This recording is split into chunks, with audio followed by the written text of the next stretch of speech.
Welcome to the Mushrooms Apprentice. I have a very special guest today, and he is my publisher and also my very dear friend, Steve Crimi. And Steve and Chris Crimi run Logosophia Publishing, and they publish absolutely beautiful books. And I can't even believe that I am among those authors, but I am, and so I'm very, very honored to be. And I have to tell you, both Steve and Chris, they're brilliant. They are scholars, they are seers, and we will have conversations once a month, usually, if we can. And we'll talk for like 4 hours. I mean, it's just like, I don't know, it's like we met and we were already old friends, when you Mm. find someone like that. And it's especially rare, but it happens. Well, all right, for the past couple of years, Steve has been writing a book called Hermes Runs the Game: Inverted Myth, Sacrifice, and Initiation Informing the Events of 2020 and 2024. And there is Steve holding up the book, and Yeah. I will hold up the book. And this book is it's a mystery school manual. It's a very, very important book, and it is his masterpiece. There is an earlier book that Steve wrote called Katabatic Wind, which is a series of essays, and it's a fantastic, excellent book, and I've gifted it to a number of people. But this book, first of all, we as a people are so bereft of knowledge of the ancients, of mythical understanding, mythical knowledge. Our current kind of mythology really is like Hollywood for the most part. Although a lot of those movies take their cues from these old Mhm. mythologies. But Steve is quite the scholar of this. And when you have that understanding, it helps you to navigate this reality. And so when you don't have that understanding, then things can be shown to you and you don't understand what you're looking at. You don't recognize falsity and you fall into the con. So this book begins. Another reason why I say it's a mystery school manual. And by the way, not necessarily maybe a modern day mystery school manual, because there's no trigger warnings in this book. Okay, this is for a mature audience. We'll say that, who can handle difficult subject matter. So the beginning of this book starts where it's teaching you. Steve is discussing. I will let Steve speak in a moment here, but I have to talk about this amazing Okay. book. But Steve is speaking to what is an initiation and what is an initiatory sacrifice, according to the way the Greeks were doing this. And it is absolutely profound. And it is laying the framework for something that we should all have learned as children. And so it gives you that understanding. And this is just amazing, through the seer's eyes, that Steve could recognize what was playing out before us beginning in 2020. And he recognized it as an inverted ritual. And I realized that there are a number of people who don't want to think that people in power would do such things and operate in such an underhanded, nefarious, and evil way. But nevertheless, people are people. And just as we have schoolyard bullies, we have worldwide bullies as well. And as George Carlin, the great comedian, once said, it's big club and you're not in it. So in any case, Steve just outlines the past 4 years as an inverted ritual. It's so well resourced. Mm. And then beyond that, and there are parts of it that are, sort of hard to swallow, but they're necessary because they also play a role in sacrifice. And beyond that, he then gets into the light and that, in other words, for as dark as it can be, there is great hope. And one of the lines from this book I just love. Steve said, he wrote, We cannot break free of the illusion unless we deconstruct it. And so think about that. We ended up with cancel culture these last few years. And so if people are uncomfortable with what you're saying, they just block you out. Or with the new age piece, oh, that's too negative. I don't want to look at that. Or simply willful ignorance, which is as old as the hills. And so people have been sort of conditioned to just dismiss this kind of thing. But there is a way through this, but you need the knowledge. And that is why these mystery schools were so, so important. And so, again, this is a mystery school in a book, and mystery schools, they don't coddle. And you have to look at uncomfortable things because this is part of the whole grand mystery that we are in. So I am going to be quiet now.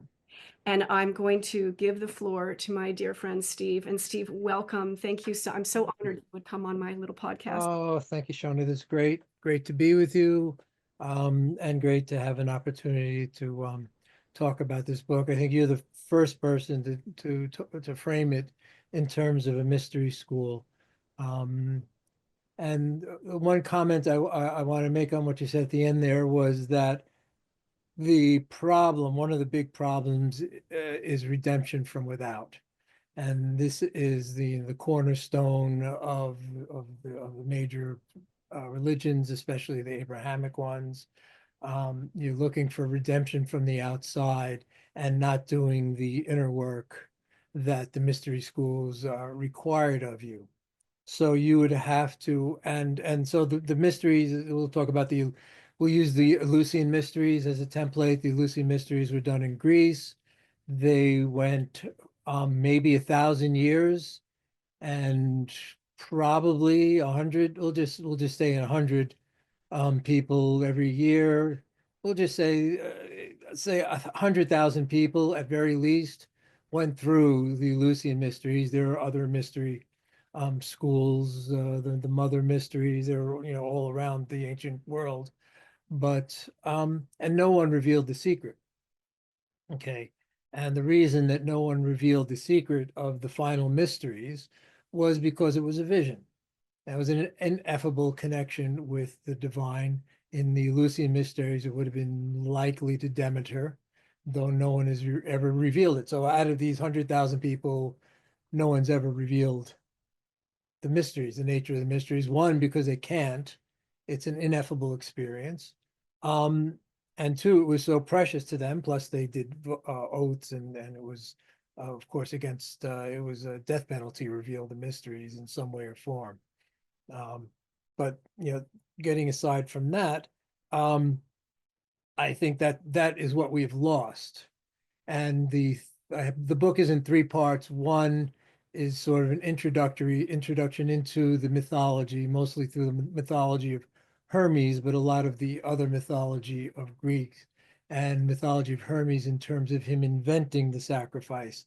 And there's an alternate story where Prometheus invents the sacrifice also.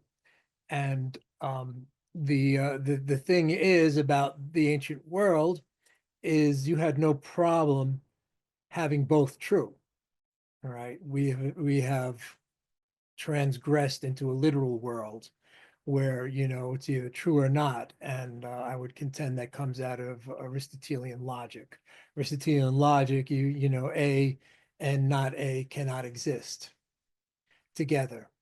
So that's whereas logic began um, as a way, and this goes back to someone named Parmenides, who was called a pre-Socratic. Pre-Socratics are these thinkers about a generation or two before Socrates. And Parmenides writes this poem. He goes to the underground, meets what is just called Thea, the goddess, but she is in fact most likely Persephone, because who else would you meet in the underworld, right? Running things. So she gives him two levels of teaching. One of them is pure being, and that's the only thing that's real. We might call that the prime materium, the thing the pure potentia from which all manifestation occurs. All right, all traditions, the Vedic traditions, even the Christian tradition and the biblical tradition kind of twist of going across the waters, even though that's a complete mistranslation of the beginning of Genesis.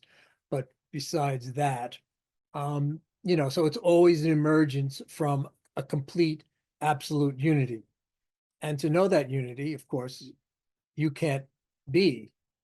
You have to be, your ego, yourself has to be subsumed unto that, or otherwise there's always a separation, there's always a duality. But what's really real is the unity. And that's an experience, as a human experience that we've lost access to for the most part. So Parmenides teaches that logic. So then she says, okay, well, there's that. And then there's this logic I'm going to teach you to get you from the multiplicity back to the unity. And this, the one and the many is this thing that runs through Greek philosophy. I'm probably getting a little scattery here, but you need to rein me in, please do. So the one and the many. So the one and the many, it still manifests today in what's called, democracy versus, say some sort of imperialism, or fascism or something like that, or communism. So communism is on the side of the many. Democracy also on the side of the many, which were, of course, political systems that Plato abhorred. Democracy because you could manipulate them. And so it's either from the ground up, the many up, and then you sort of abstract a oneness, which is really Plato's projects. And that's another really important piece of the book.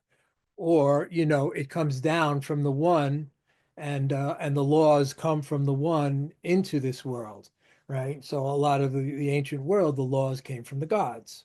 There are many instances, especially in Greek culture, of going underground and coming back with laws for the culture, right? And these were not laws you could mess with. These were the way it is, and the way it should be, and these are the way to organize the world on the side of manifestation. Okay, so that logic then, which was designed to get us back to the one, was flipped. So this is an early inversion. We're going to be talking a lot about inversions by Aristotle, by Plato a little bit, and then Aristotle completes the job. And I have, in the book, I show how that works and quotes and things like that. So Aristotle brings us into a type of logic that divides. All right. So you can't have A and B. They have to be separate, or you can't have A and not A. Whereas for the ancients, and this I guess is where I started, you could have many myths simultaneously true and simultaneously valid. All right. This is a thing that we have. So this is a way of living in the world that we've completely lost. Right. It's, everyone, every religion, I have the truth and everything else is wrong and worthless. And, as I was told as a Catholic in New York City, if you're either a Catholic or you're going to hell. I mean, that was Aristotelian logic. And what was it based on? It was based on nothing. It's based on tales, you know. So in fact, the word Catholic means universal. So they couldn't even, work from their own, definition of what they were, supposedly. So these are all, many, many issues. So we've lost, for the most part, what the, what these initiation is, what the mystery is, because we've lost the myths. We lost the myths that run our culture, that ran the ancient cultures, that ran every culture. So we met this guy named Thomas Berry. I don't know if you heard him. He was a kind of big, he had a kind of a big New Agey following, but he's very bright. But he wrote about the great work, and he understood. He was a Jesuit, taught at Fordham. Then I think he renounced his Jesuitity or something like that, and wrote a number of books. And he wrote a famous book called The Great Work. I think the name was Brian Swim. And what they did was they realized, so they both realized that we had lost the mythology as a culture, right? And we had the mythology, and because materialism became our mythology and scientism became our mythology. And so, which to me was very ironic. In their book, they decided that, well, we'll take the Big Bang Theory and make that our mythology. So it was like, oh, here's, here we are in the primordial soup, now we're doing the peptide dance, and and it was just really, it was just really materialist Big Bang Theory, put it on a party dress. And they said, well, here's our mythology that we should have. And a lot of people, followed it. And it was popular for a while. But it doesn't work. It can't work. Because what is it grounded? It's grounded in materialism.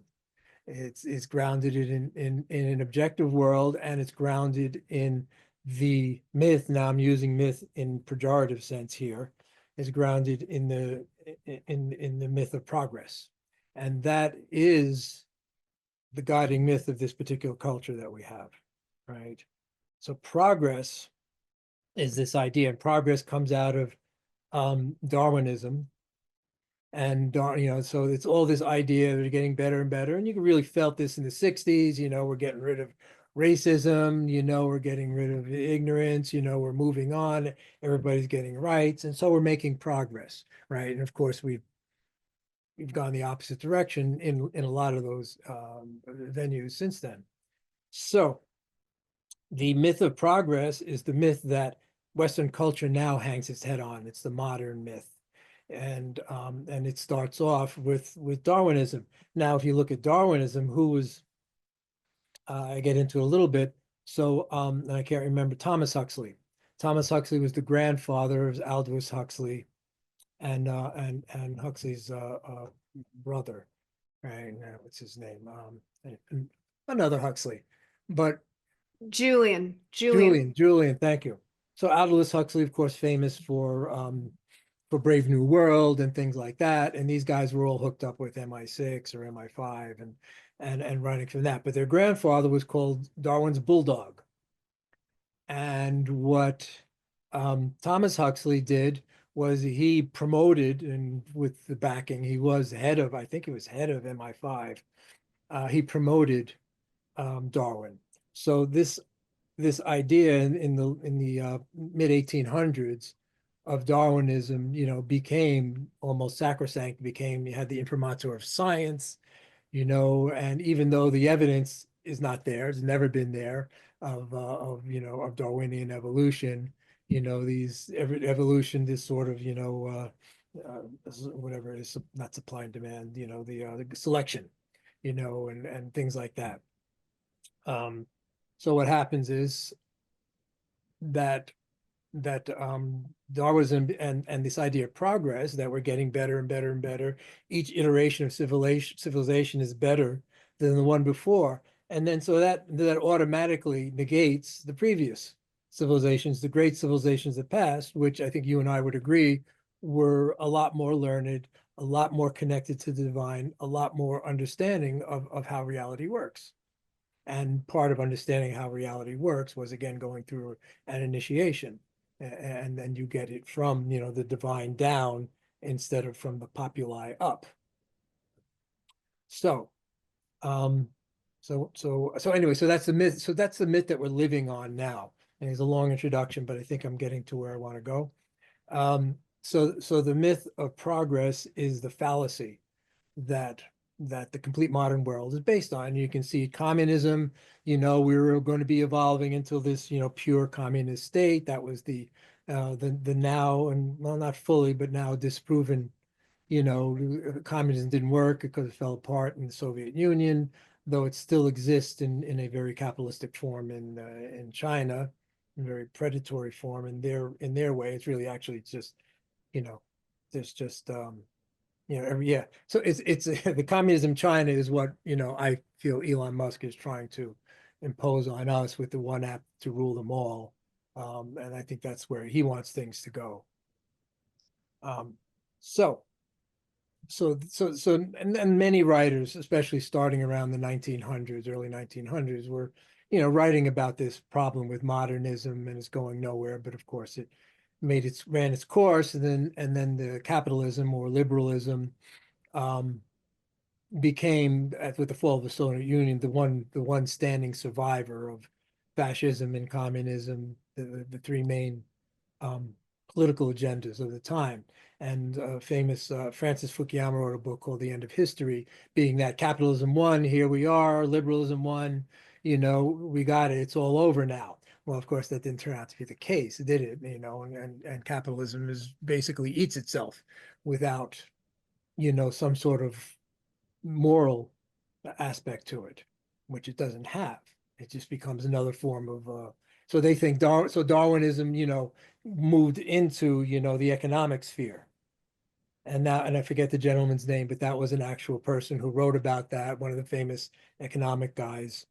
So the capitalism became like Darwinism, and is the same sort of tenets, and of course Darwin never wrote the famous line about survival of the fittest, though he did adopt it later, but it's not in Darwin's writings. It was survival of the fit, may have been in there.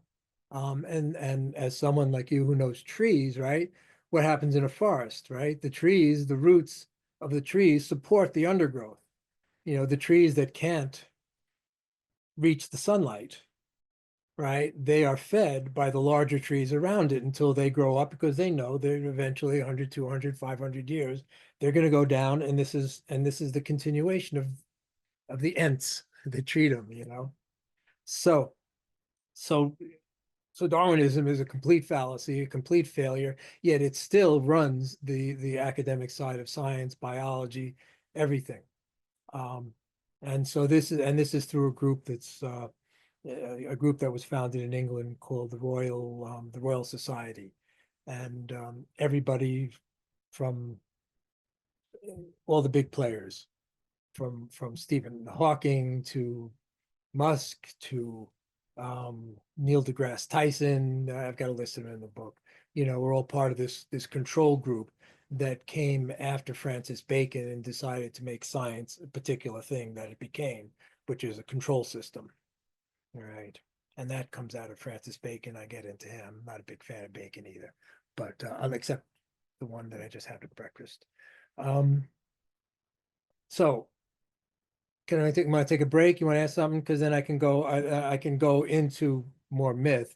I think that's a pretty good rambling introduction. That's a great rambling introduction. Yeah, really, really great. I appreciate it. And so, yeah, let's have you get into myth. And yeah, I mean, it's hugely helpful to get this framework, Steve.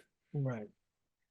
Oh, thank you. So myth, so myth becomes, right. So now myth has two meanings, right? I mean, it has a pejorative meaning as a falsehood, so the myth of the January 6th insurrection you could use, or something like that. So it points to a falsehood, but it didn't. The original word mutos from Greek is it means story, some sort of fabrication, fable, whatever, is any kind of story like that. So that's where myth comes out of. And then of course the Greek world, they have the two the main myths are from Homer. They're not necessarily written by Homer, or Homer's not really considered one person. If you read, for example, the Iliad and the Odyssey, they feel like they're written by two completely different people in two completely different times, really. That's even in translation, that's what comes out. I never studied Greek. I was an English major in college, and I realized I would have been a classics major had I realized my interest then, but it took a while for me to come around, So everything I've learned is like post college. I don't have, you know, um, I was in a graduate program, but that's a whole other story. Anyway, so myth is this one insight I got from the one time I did ayahuasca, and which was, I don't know, 20 years ago, something like that.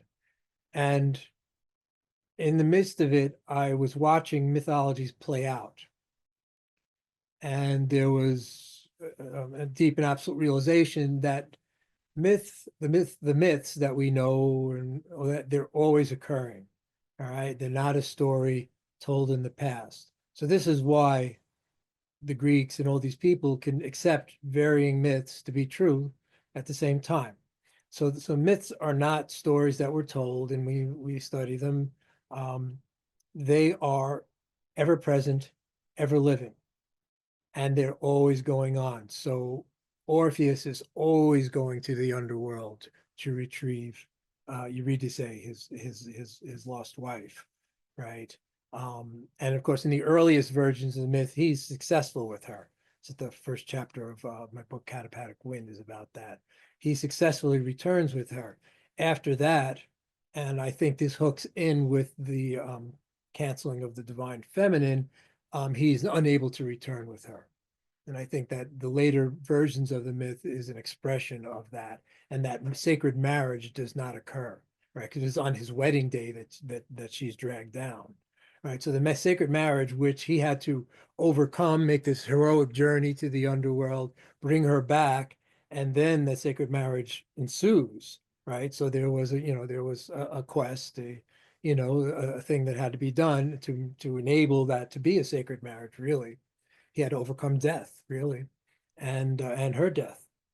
So, but in the later versions, he's unsuccessful, and um, that is, so that to me was indicative of where, because the Greeks and during that time and the Romans were, the goddesses were being demoted in a lot of ways, in a lot of mythologies, and it was the rise of the Aryan gods, Zeus, Pater, Jupiter, Deus Pater, and Pitter in the Sanskrit, right? They're all Sky Father, right? They all mean Sky Father.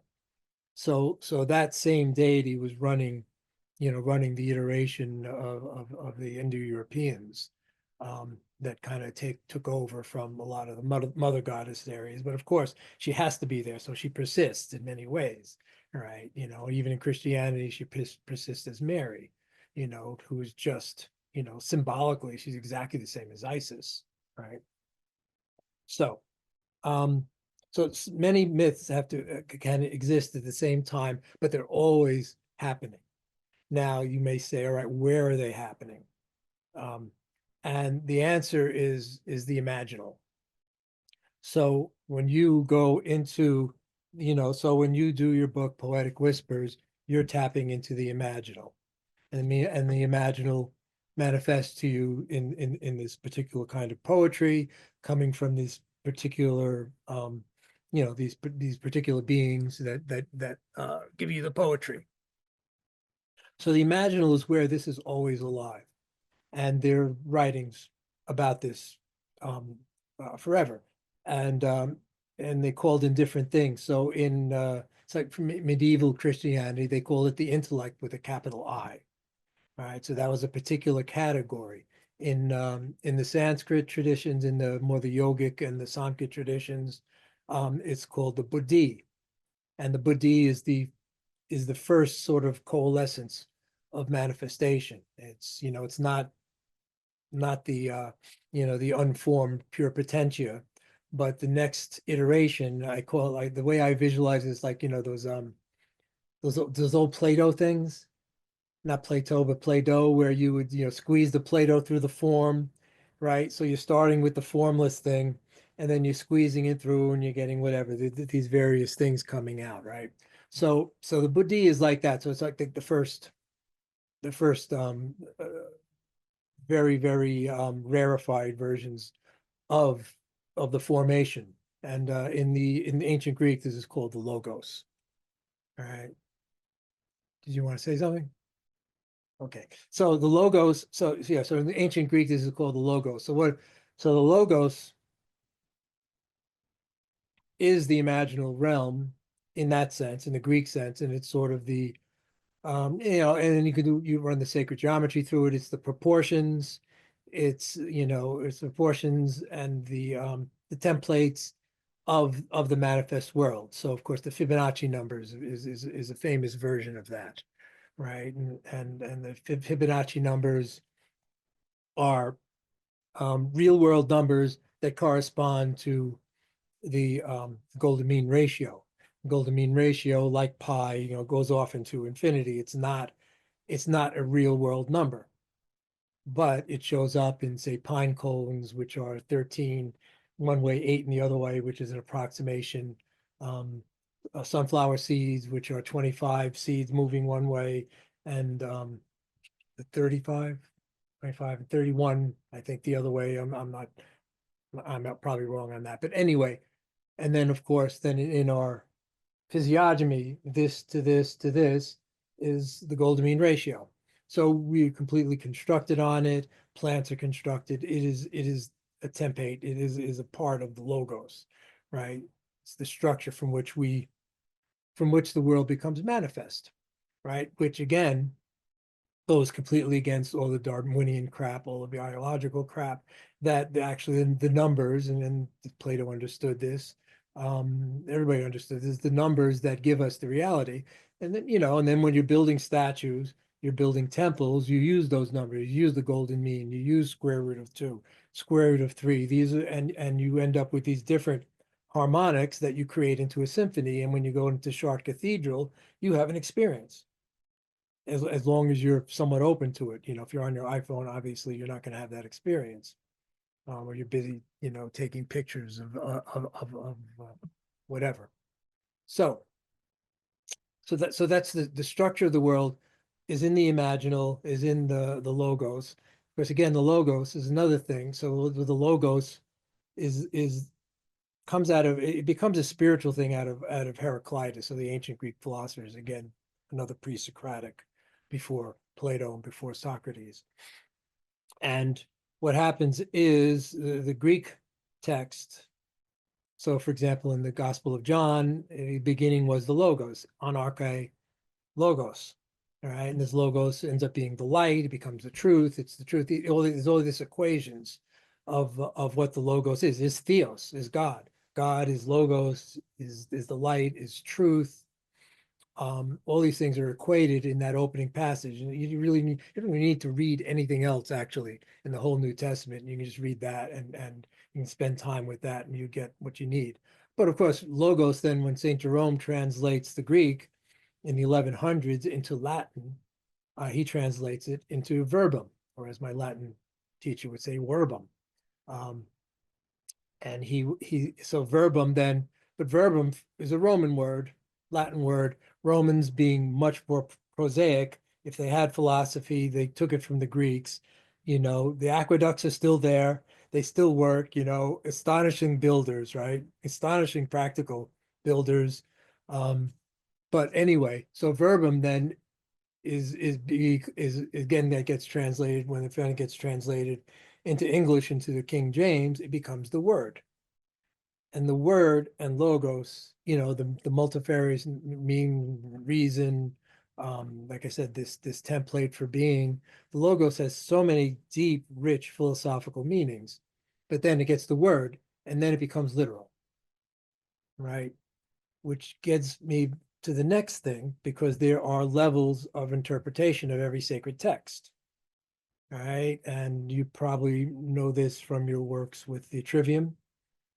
And so the trivium and the quadrivium.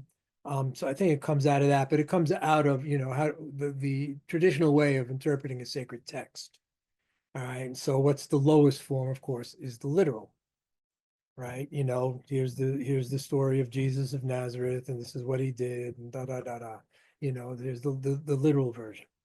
All right. And every story has a little version. Hermes, out of his grave in a swaddling, he's still a baby. He goes out and he kills a tortoise, invents the lyre, goes out, steals Apollo's cattle, and and then invents the sacrifice, all before breakfast, and he runs back into bed, sucking his thumb, and Apollo like is looking at him, you stole my cattle. He's like, no, I didn't, and so I mean, this is where Hermes starts, right? So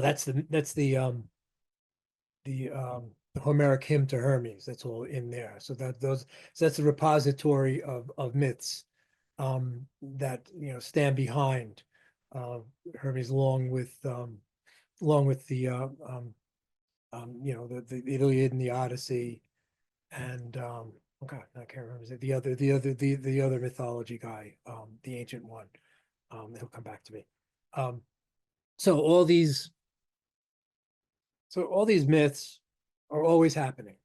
All right. So, so if you then to extrapolate quickly back into, if I'm going to say that the COVID fiasco followed a particular Greek structure and Greek myth, right? That's because it's always happening. It's because it's always alive. Um, and because these initial stories of the sacrifice are always extant. They're always going on. So that is why they continue to impinge. And so it's not like someone's sitting around, oh well, we're going to do this COVID thing, and we're going to, well, let's see what kind of sacrifices, that we can model it after, right? It's kind of automatic. It's kind of like the things like people do studies of Shakespeare, and they'll take, like, Macbeth, and they'll find the exact middle word of Macbeth, and the word will be center. All these kind of things that are structurally in there.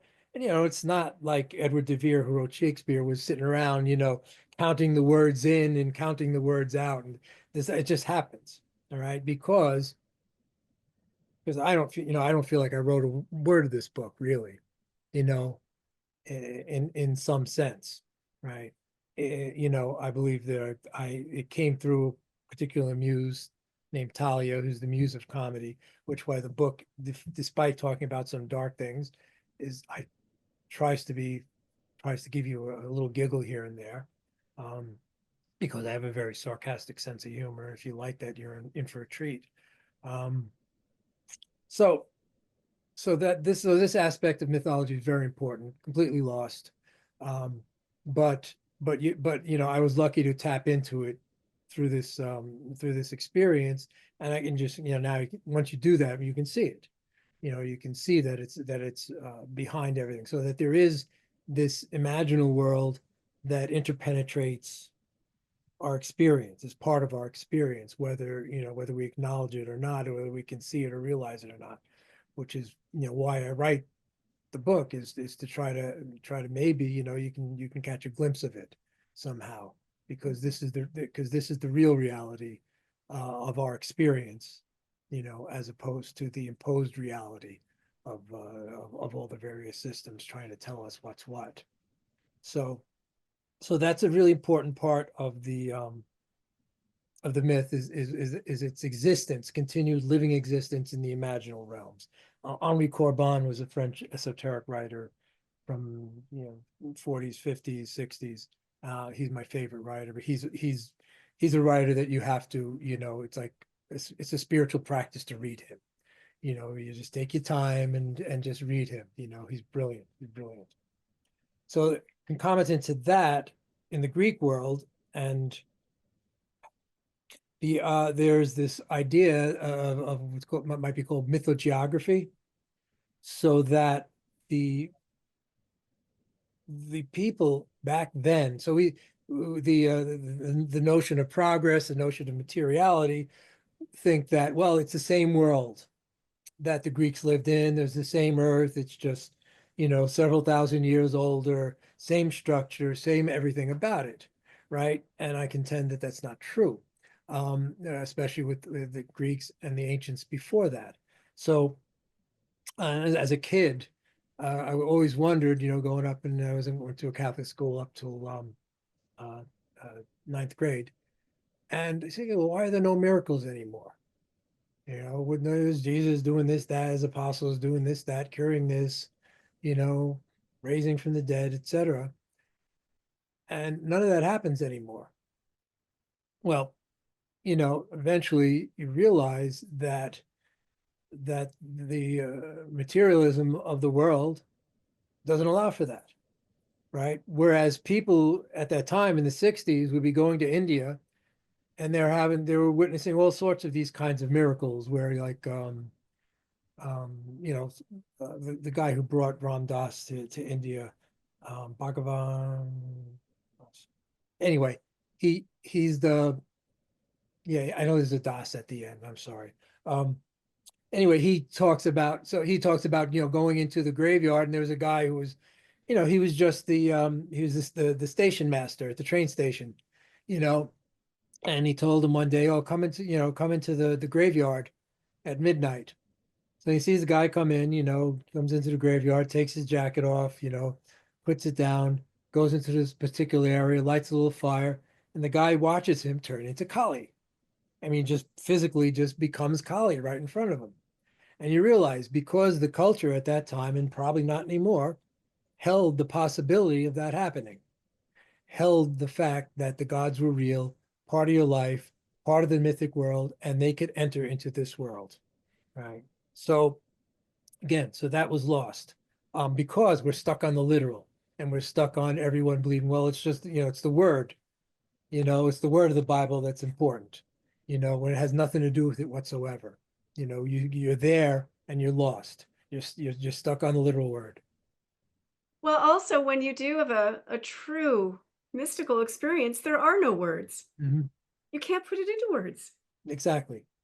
It's a definition, it's ineffable, right? It's a definite, and it's why the secrets can't be revealed, because all we have is our experiences, you know.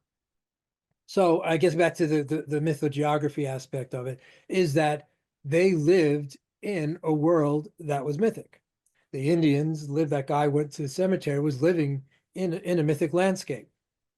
He was, excuse me, experiencing a mythic landscape, right? So all those things were possible in the world, and in the Greek world, and in the ancient Greek world. So you have, somebody who's traveling, a guy named Pausanias. He visits um, he visits Hermes' birthplace. Not his birthplace, but where there was a temple, but it's also Mount Kylene, which is the mountainside where he was raised by his mother Maya. And he said there's a temple here, and he's traveling. I'm not sure, probably 2000, maybe 2400 years ago. And he gets up and they says on the top of the mountain there's an old temple to Hermes with a juniper statue of him. But the temple was already in ruins at that time. So who knows how old it was? And he thought it was odd that it was made out of juniper, and I don't have an answer for this, as opposed to other woods that many of the statues and temples were made of wood, and they could travel, or they go on processional. They're not like, the other massive, 40-foot statues of Athena or something like that, that you couldn't carry around town. Um, so anyway, so he's there, and he's saying, oh yeah, and here's this field where Hermes made his first lyre from the turtle shell. So that landscape was alive for him with the mythology. I tell the story in the book of Martin Prechtel, who's trying to bring back initiatory practices from the Guatemalan shamanic tradition. And he was forced out when the evangelicals came in and routed all the shamans and put a price on their head. Now, he said they got along well with the Catholics. The Catholics were fine. They would have, we had saints, they had their guys, and they were just, it's just another name for our guys, right? So, and the Catholics didn't care as long as people showed up, right? So, so they were much more lenient. They just cared, showed up to church and whatever. So, but the evangelicals are So they were threatened by the shaman, and they put price in their head, which is why he had to leave and come to America. He said then he went back after sort of that calmed down. I don't know, like 15 years later or something like that. He came back. So he came back, and he was driving with some young people to his village, or the village that he had lived in, and he'd be driving, and of course, so it was a mythic landscape. This mountain, there's this story, this happened on this mountain, this happened on this mountain, right? We live in the mountains here. You drive and look at the mountains, they're nameless, right? Whereas maybe at one time, each mountain had a meaning and a story and all that to it, right? But that's all gone. Um, which is why you remove an indigenous people from their mythological home, because that severs them from their stories, and it just makes them abstract because their stories live in a place, right? So, so this is a very important thing that we have lost. And so Martin Pratel is driving back with these kids, and within a generation, no one knew any of the stories anymore. And so therefore, their experience of the landscape is lessened to the literal. You know, we were part of a group trying to stop a development here 20 years ago. And and the locals were just, were against us doing that and trying to save the landscape from this particular developer who was a preacher. And as as one of the locals told me, he said, "Well, you've never been fooled until you've been fooled by a preacher." So so that's the esteem they were holding him in. Anyway, they would say, "Ah, just another mountain." They destroyed them, just another mountain, right? So they weren't living beings for anybody, living in anyone's experience. So that's another aspect of it. So the world, the experience of the world, because I say there's no world, so you get into this, there is no world out there. There's just the experience of a world, all right, an experience of a cosmos, and that is run through us, not outside of us back in. And our sensorium is that which allows the divine to experience its creation through us. The divine is not out there staring down, playing the grand chessboard. All right. My contention and my experience is that the divine sees the world through us. All right. And that is why that world experienced by them was different, alive, mythological things could happen in their experience. All right. So that's another important thing that's lost. And so then we have the only readings we have left. So the reason you want to understand myth is see how myth still continues to interpenetrate our experience. All right. I don't like the word unconscious. I'm not really fond of the psychoanalytical take on things. I find that limiting, but it's helpful it's like a good stepping stone for people, to understand. And Jung, of course, got into mythology, but I don't know him well enough to really comment well on it. So so then you have these levels of being able to read a sacred text. And now, once you get to postmodernism, it's the point where any text is text. It doesn't matter. James Joyce's Ulysses is the famously the same, as a menu in a restaurant, right? It's just nothing but text. It has no meaning. The author has no meaning. There's no purport behind it. It has nothing to do with anything. All right. So that's where postmodern philosophy, has taken, just extrapolating things more and more and more abstractly, right? And so that we go from living experience to thoughts about living experience, to thoughts about thoughts about thoughts, the thoughts about thoughts about thoughts. And then you just have, I'm reading a menu. Well, I might as well be reading, why do I need to read, something great like James Joyce, right? Why should I read Thomas Pynchon, when I can just read a menu? It's all the same. So that's the literalization of everything, right? Right. Your book, your book has no meaning. My book has no meaning. Just words arranged. So that would be the current extrapolation of it. So what you've looked, so that what you need then, so you got to start off learning. Well, you got to learn the mythology. If you need to want to learn mythologically what happens, right? What's the mythological impingement on the current reality? When you have to read mythology, you have to understand mythology, right? So I just wrote a substack on the on Trump and the myth of the one shoe. All right, so there are several stories about Empedocles, Jason and the Argonauts, the Argonautica, and a number of other places where, where the hero of the story loses a shoe, or one shoe portends, the coming of something, and all these things. So Jason loses a shoe crossing a stream, helping Hera, who was in disguise as an old woman. And this was a fun game for the goddesses back then, where they dress up. I guess it was rough being beautiful all the time and perfect, So you just went down and got ugly and threw a cloak over yourself and bothered some poor guy trying to cross a river, So whatever he does, picks her up, carries her across the river, helps her as an old woman. He loses a sandal.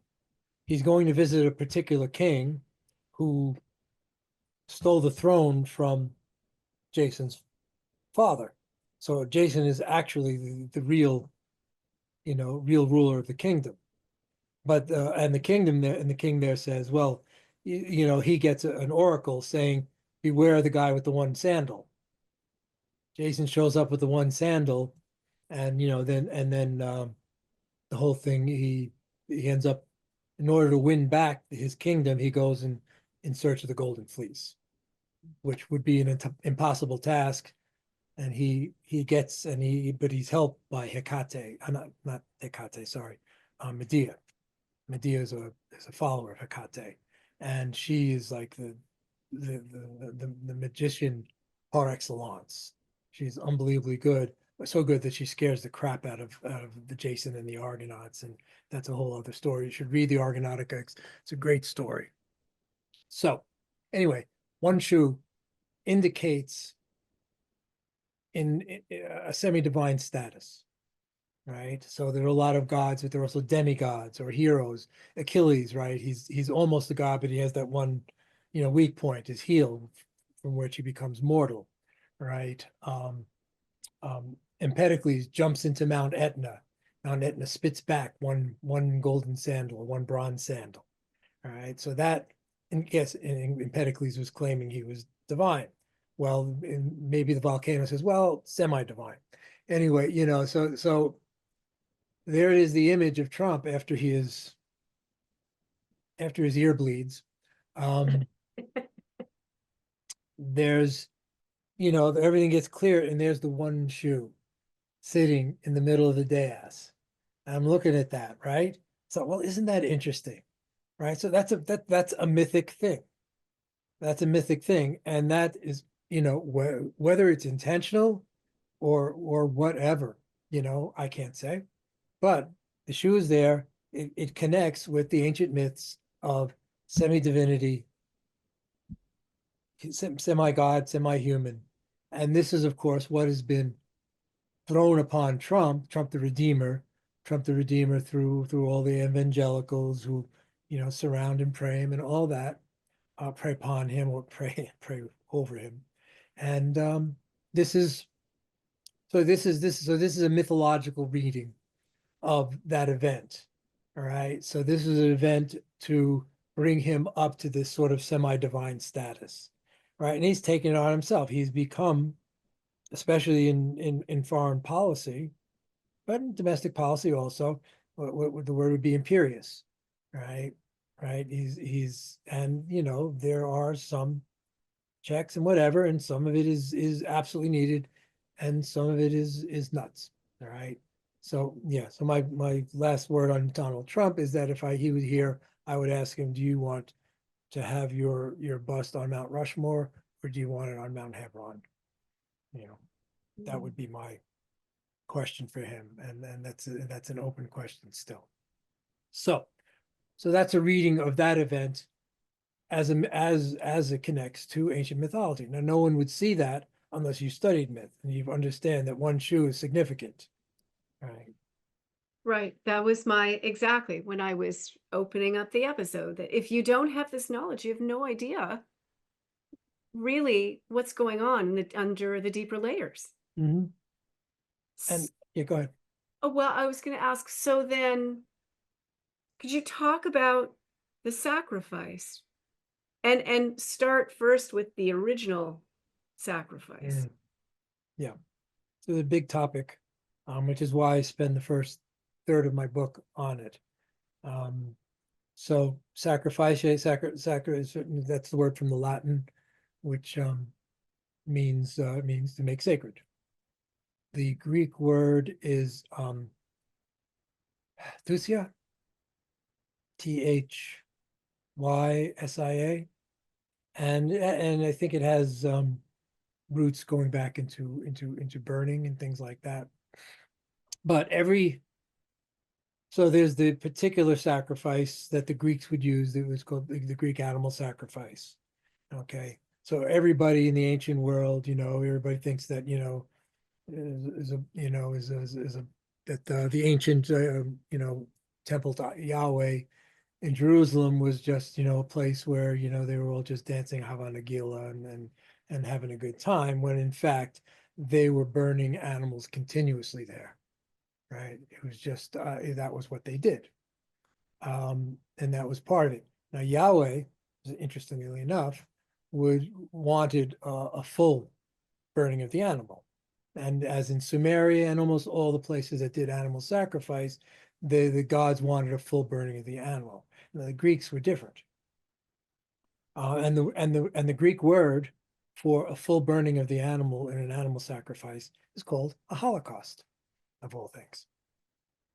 So, and the Greeks would have the Holocaust on occasion. So like, you're going out for the Trojan War and you want to have a really big sacrifice, you would burn, a bunch of bulls or cattle or, okay. And then you burn them completely. That would be a Holocaust sacrifice. But 99% of the sacrifices were this animal sacrifice. So, but what is a sacrifice, right? I mean, it's such an open-ended word. But every part, so like the sacrifice of the initiation is the illusion of your individual self into the oneness, all right? Because you can't, like I say, you can't see God and live. What does that mean? That means to become fully immersed in the one. How could there be you and the one and it still be one? It just doesn't work. So, but that sacrifice of us in initiation, going back into the one, is the reversal of the sacrifice of the one into the many. In other words, if oneness being is the primordial absolute reality of everything, all right, then how do you get to this? And this is why the question of the one and the many was the big question for the ancients, for the Greek philosophers, and how does that work? So the initial sacrifice is the one into the many. And so it gets depicted in, you can depict it musically.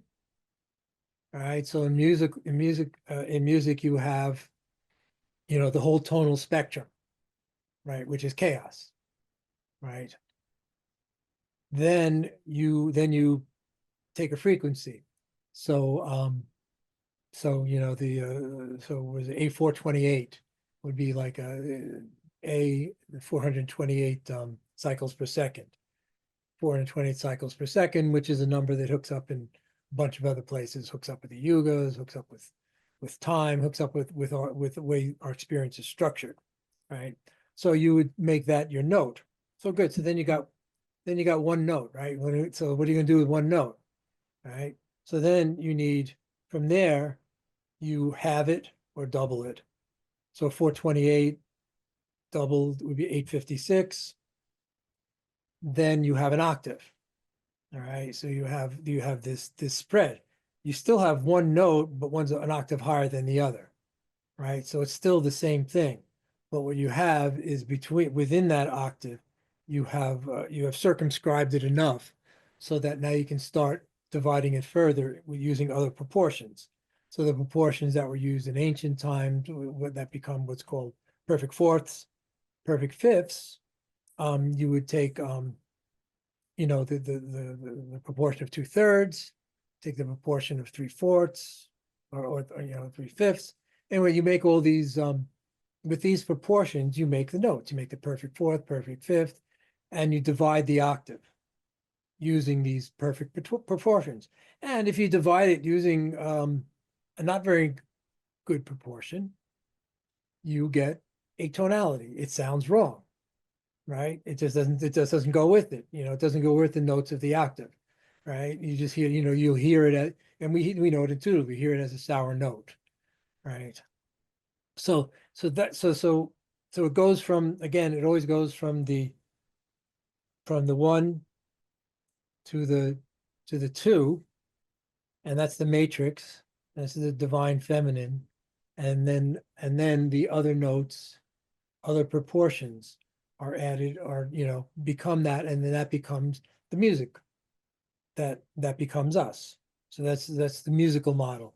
The other model is the sacred geometry model, and you start with absolute rightness, and then the first thing you do is draw a circle, right? Apparently Da Vinci was able to draw a perfect circle.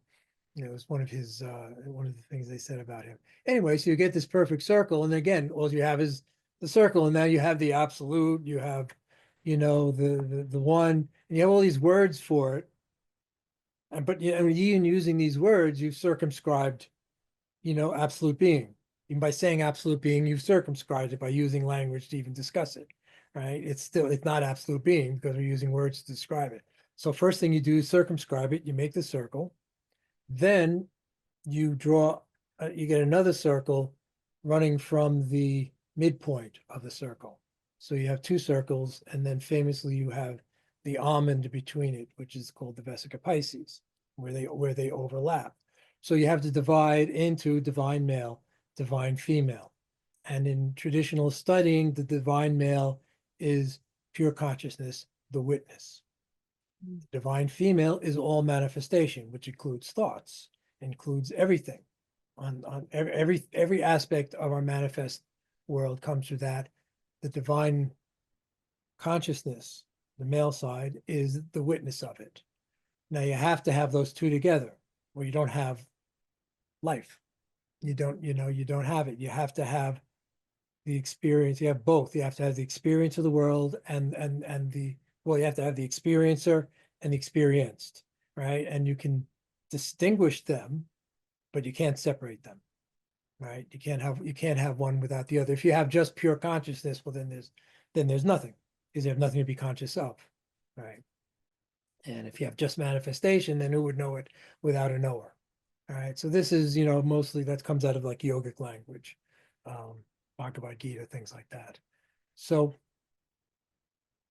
then what happens is then once you have that Vesica Pisces in the middle, you can get the square root of 2. You can get, the Fibonacci numbers, the golden mean ratio. All those ratios are found once you make that division. And again, you can start making a world of those ratios. And when you make a world of those ratios, that's the sacred world. That's what sacred geometry is about. It's the holy world. And then then you have everyone chanting in terms of that, right? So like the Rig Vedic chants, they're all done on the same harmonics. The Celtic Bardic chants. These chants are everywhere in the world. All the ancient peoples would chant, and the Greeks did also. And those chants were in resonance, using those ratios, using those notes, using those tones that resonate as close as you could with this emergence out of the one, right? The most, the best, most harmonic ratios, which of course logos, another definition of logos is harmony.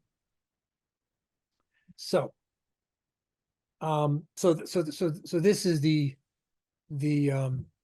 initial sacrifice. It's the sacrifice of the one into the many.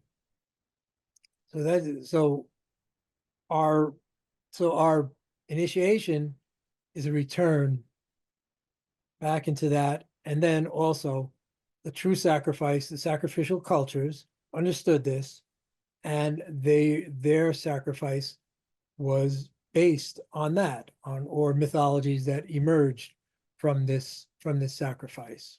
So the Greek sacrifice. So not only was it an animal sacrifice, and it was based on two myths: one of Prometheus, where where he offers Zeus, and humans weren't involved for some reason, but Prometheus offers Zeus the choice of two possibilities. One was this big pile of bones and stuff you can't eat, and this other pile of things that were edible.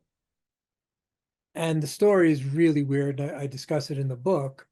It's called the choice at Mekon. The place is called Mekon, and supposedly Prometheus tricks Zeus by having the big pile of crappy stuff and the little pile of edible stuff. But the story itself says, well, Zeus saw through the trick, but he chooses the crappy pile anyway. And then he gets pissed at Prometheus for tricking him. So the whole thing is really odd. So you have to, again, it's one of these things and that you have to sit with and penetrate and try to figure out. So the Greeks, and then Hermes has a thing where he steals Apollo's cattle, and he again does the sacrifice of two of the cattle. And that again is the other story. He invents fire also to do it. So these are two concomitant stories. And Prometheus, of course, is hooked in with fire, and that whole aspect of how fire arrives in that mythology. So the Greeks would have the Greeks, and the Greeks thing of time, of course, is ages, right? Golden Age, Silver Age, Bronze Age, and the Iron Age, right? Which corresponds to what we call the Indians call the Kali Yuga. And as an aside, I'd like to say that anyone who tells you what dates the Kali Yuga begins and end is wrong. Period. End of story. Okay. Everyone's telling me. Someone else was saying, was it Cliff High? So, oh, Cliff High has it back sometime, like 100 years ago. Someone else said it's ending next week. I mean, everyone's got a deal on the Kali Yuga, right? They don't understand. They understand time. So for these people, cyclical time. So we've gone, but it goes around. So we've gone from this golden age where gods and humans were inhabiting experience together, right? There was no difference. You could just see them, talk to them, hang around with them. All right. And then the next stage, the gods become a little more abstract, and that's like the mythological age where you still see them. Then you get into the third age, which is the heroic age, where they just show up once in a while. They're still, like in the Iliad, the Odyssey, where certain gods are behind certain actors in the Iliad and the Odyssey, and so they're playing out this sort of war amongst the gods. Not quite a war, but it's really kind of still seen as the gods' plaything by them. And then the fourth age, the Iron Age, is where there's been a disconnect. But what was held in the memory was this mythic connection, right? So the Greeks, so in this sacrifice is very important, and it's very important that it's different from everyone else's sacrifice, is that they saw it as a communal meal between them and the gods. And the gods would come and partake of this aspect of it, which gave a great smoke because the gods apparently like smoke. This is the whole thing with Moses is on the mountain and Yahweh is telling him what scents he like and what part of the animal he likes. And, it's very, very, very specific. It's like, if you read it, it's like weirdly specific, what gems his priest should wear, on this button and that button and all that sort of stuff. It's very specific. So, so the Greeks saw their sacrificial ritual as a communal meal. I mean, it ends in a communal meal with the gods. The gods have gotten the smoke from this aspect of the sacrifice, and the humans eat this aspect of the sacrifice. And there are even some scholars who say that all the Greek meat that was eaten comes from a sacrifice. So some of them came, and it may have been, I think there were communal sacrifices, and then of course, everyone had in-house sacrifices, what they call tutelary or something like that. so that people would have in-house sacrifices also. And, and from there that would be the meat that was eaten by the Greeks. So it was all sacralized. And of course, every, burger I've eaten has been a sacrifice, but, a different kind of sacrifice.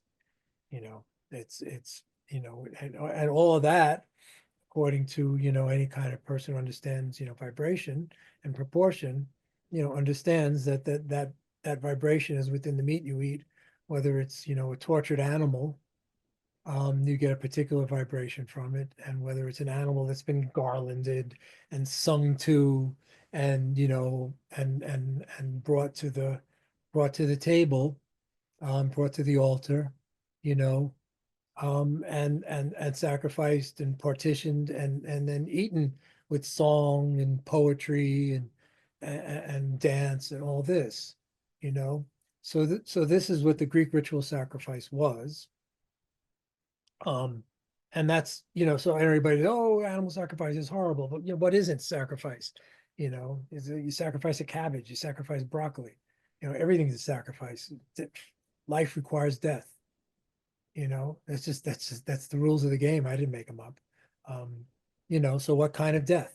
What kind of life? These are the things that we should be concerned about and try to do the best with that we can.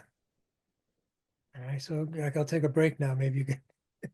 That's kind of my wrap on the sacrifice on the original sacrifice. So it comes from it's a recapitulation of the divine sacrifice, the one into the many, into our experience. All right, not into stuff. And everyone does it. Tao Te Ching. The one becomes a two, two becomes a three, the three becomes the many.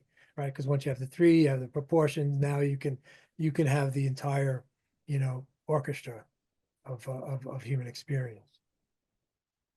Yeah, and a huge piece to this is the communal aspect. Is the sacrifice brings people together, and in celebration, in a harmonic, a very sort of balanced harmonic, right? And the music, all of that you speak of is that's the original idea, shall we say. Right. And so that's what gets inverted during the COVID ritual, during the COVID thing. And I don't know where we are with time wise, but if I can adumbrate that, which is like the middle part of my book, which is a lot of details, but I don't need to get into all the details, but the idea. Go ahead. Yeah, no, I'm thinking, okay, we're at an hour and 10 minutes. Okay, I hate for you to adumbrate it too much though. So but yeah, just give us the highlights and then I'll have you continue in the second half. Mm, I would say also, I'm sure there's people thinking, well, how is COVID a sacrifice? Like, what is he even talking about? right, right. And we know it's a big deal because it was worldwide. It wasn't just in one country Right. it was planetary. And that takes some planning. Mm-hmm. Well, so yes. Uh, Okay, yeah, so I've given you a decent description of the Greek ritual sacrifice. So they would take, so and there was a big part of it was the processional, right? You'd dress up the animal and you'd lead him through or her through the agora, and they gild the horns of if it was a cow, they did goats, chickens for smaller sacrifices, but the big sacrifices would tend to be goats, sheep, and cow. Also, another detail you said in the book, Steve, just want to make sure that you cover that, is it would be the best of the best. Mm-hmm. And you're Exactly. giving this to the gods. You're Right. not taking whatever the bottom feeders, I mean, you are offering the gods the absolute healthiest, you know, yeah, the best Right. example. Yeah. Which is really weird because there's this whole weird thing about the Cain and Abel story, Hmm. right? Whereas, Cain sacrifices an animal and Abel sacrifices his produce, right? And all it says is Yahweh was wroth with Abel. It was like, why? And Yahweh's like, I ain't telling you.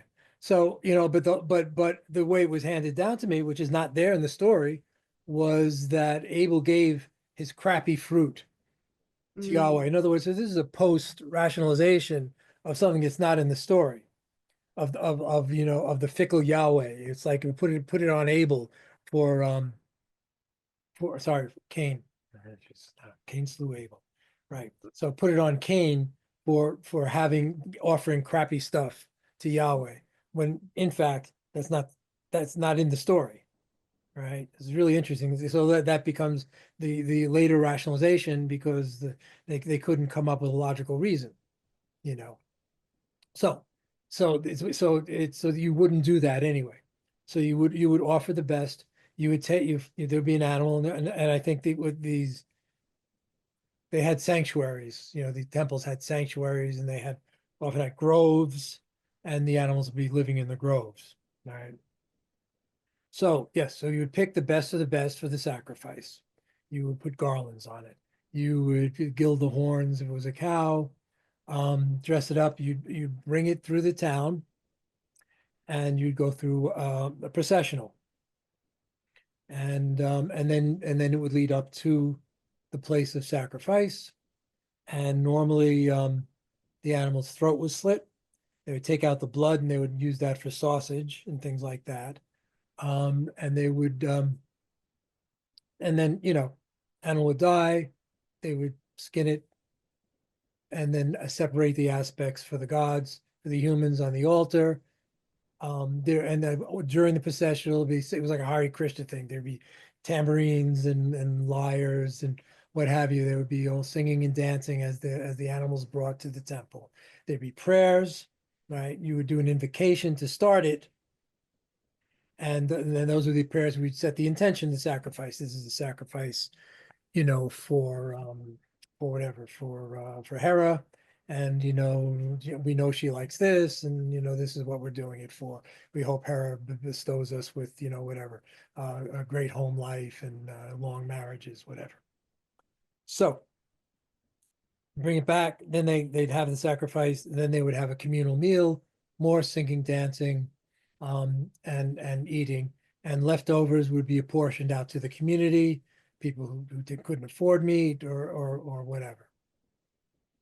So that's most of what we know is from Athens, but it's whatever it was pretty close throughout Greece. And we're talking about what's called Greater Greece, which includes the entire western coast of Anatolia, which was really more where Greek civilization formed before Athens. And Sicily, they were big in Sicily and southern Italy also. So what happens during COVID? All right, so the first aspect we talk about is the invocation. I point out and I go into detail. The invocation is event 201. So event 201, they set the prayer, they set the media, they set the intention. They go through exactly what happened to us. The media is going to do this. We're going to do this. We're going to have to convince people that they need to do this. Are we going to have to impose rigid laws? Well, if the people disobey, we're going to have to do that. And that was all in the supposed fiction of event 201. Right. So there's that. Of course, then there's so they invoke it, and then a month later, oh look, there's this virus in China, What a coincidence. and people are just plopping over. What could it be? And I don't want to get too much into the weeds of how it started and all that sort of stuff. I'm just giving you the structure of it as it was given to us. And so what was the first thing they said? They said, wash your hands. So what's the first thing you do in a ritual is you wash your hands, called the ablution. Every ritual, and the famous one in Christianity is Pontius Pilate washing his hands before the execution of the Christos. All right. So you wash your hands, but of course it's not just washing your hands, it's washing your hands with chemical Purell, which is actually toxic. Mhm. So you're not cleaning yourself, you're making yourself more toxic by having absorptive, crappy chemicals in your hands. So again, boom, inversion, right? So it's instead of your health, instead of cleaning yourself, instead of purifying yourself, You know, the idea was to purify yourself and to enter into the sacrifice with a pure state of mind, state of being. You are toxifying yourself with this crap. Remember early on, Chris and I went to was it Lowe's, I guess it was, and you know, it was still during the mask mandates, and we weren't wearing it, and you know, this particular Lowe's, no one bothered you, and most, you know, you knew where to go where people weren't going to bother you. So, and we got this guy comes out as we're going in. This guy comes like out of Lowe's, you know, all masked up and hooded and whatever. He runs into his little car, and he's got the Purell duct taped to the dashboard. And he runs into the car and he's skirting away, and rubbing his hands and rubbing his face. And he's gotten, you know, just from like not touching anybody for like 5 minutes outside of his car. You know, and it was just, you know, I mean, it's sadly comical. I mean, it's horrible actually, but this is the state of things.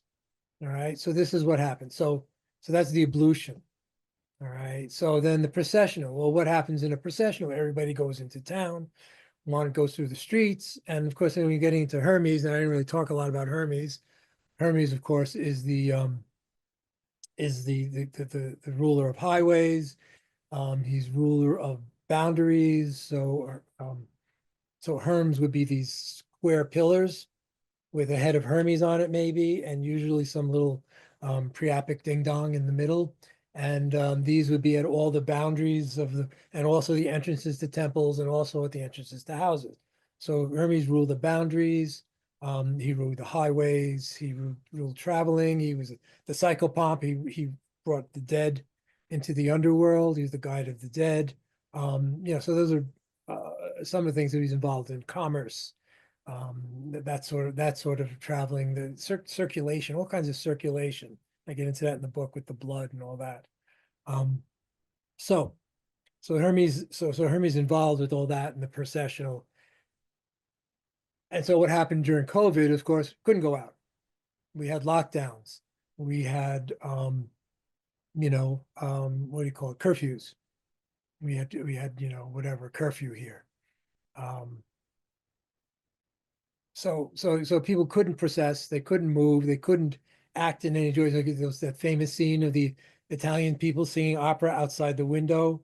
You know, it was like their little act of defiance when they were locked down, you know, which was sweet, but really, you know, you should have just gotten off your ass and gotten down there and in the town square and sung and flipped in the fucking bird. But they didn't.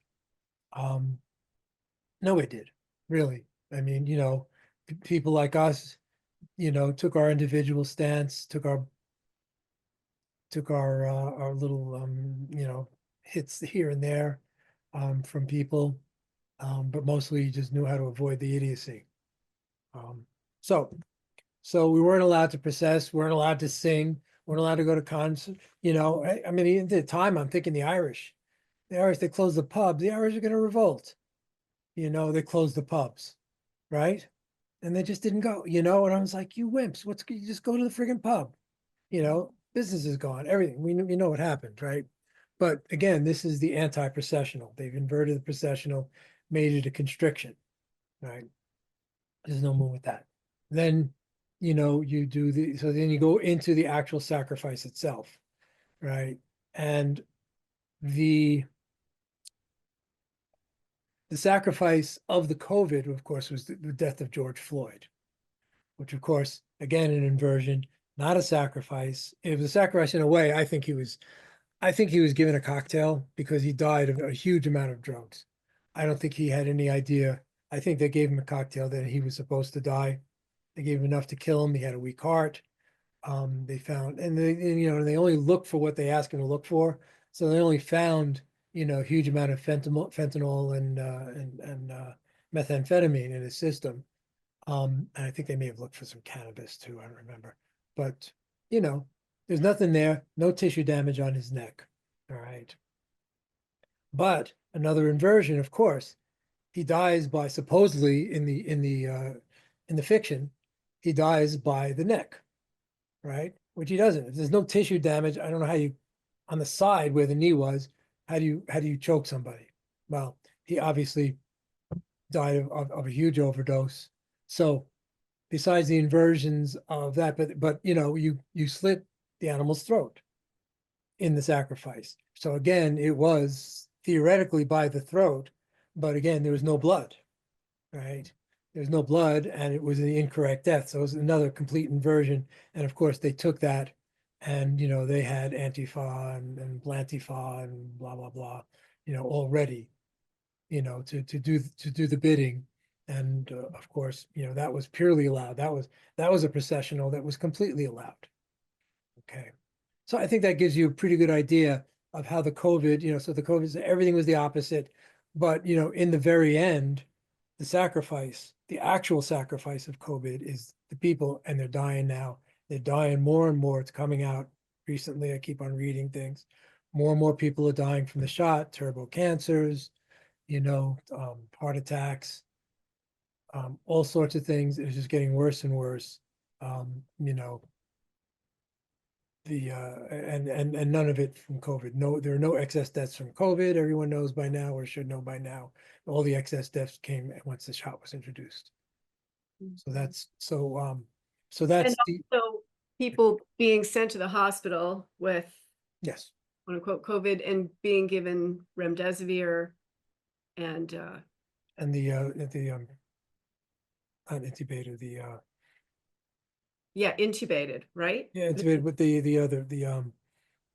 other machine. This is how my best friend died. The person, Gene Kelly, the person who I dedicate the book to. He was our yoga teacher, brilliant mystic. He got he had a back operation, and he came out of it lost, and he was like, he thought his partner was his like wife from when he was in the army, you know, in the 60s. And he did not know, and so he did not realize that he had a back operation.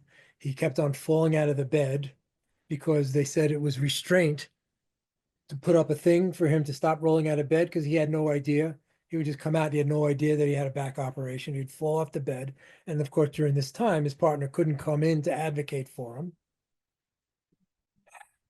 And then eventually, somehow, he gets COVID in there. And then they asked him for the treatment, and for the remdesivir and the oxygen treatment, the one that kills everybody, that the hospitals get $30,000 for. And I think a part of him was mystic and understood enough that it was time to go. Because sometimes, you know, it's like, and he was in a lot of pain before that from the back issues. And I think, you know, I think a part of him just said, let's get out of here, you know. Um, so anyway, you know, this is what happened to him. That's the person to whom I dedicate the book, Gene Kelly. Um, just a brilliant, brilliant scholar and mystic. And, you know, I still get pissed at him because I have all these questions I need him to answer. Um, so anyway, this, and he is a sacrifice. And I know a bunch of other people who are sacrificed. And we all know people who have been sacrificed for this, and it's going to go on and on. Um, and so that's the real sacrifice of COVID, taking people and suffering and pain and isolation instead of with their families around them, and you know, giving them hope, because the object of initiation, and I'll end here, the object of the initiation in the ancient Greek world was to, you know, to have a more peaceful this life, and to have a better life in the other world. So in other words, to go through death with this knowledge is helpful, extremely helpful for what's after. You know, lost shade, you become, you know, you realize your divinity. Yes, that's beautiful. That's beautiful. Yeah. And these past few years, that ritual uh was the polar opposite of realizing your divinity. So we're going to finish this first half, and there's a lot more to talk about. And I will just say again, I mean, this book is it's a thick book, and there is a lot here. And again, you know, I read the book. Of course, Steve wrote the book. I'm going to read. I've been waiting for this book. I've been reading chapters here and there as well that Steve would send me. So it's one thing to read it, but then I want to go back because again, it is a mystery school text. It's just extraordinary what is in here. And this was quite an adumbration in terms of like very, very the details here are extraordinary. And you will learn so much. And then of course you move past that whole debacle of these past 4 years and you get into this other extraordinary material that again is not taught. Mm. Majority of people are unaware of it. So it's And I would add, just lots of, I got 200 color images, which is why the book costs an amazing amount to print. It's got yes, 200 color images and, yeah, 500 footnotes. Just the idea of typing 500 footnotes and 15 pages of bibliography. That probably took at least 1 year of the book. yes. Well, it's a very, very important book. Thank you, And Shonagh.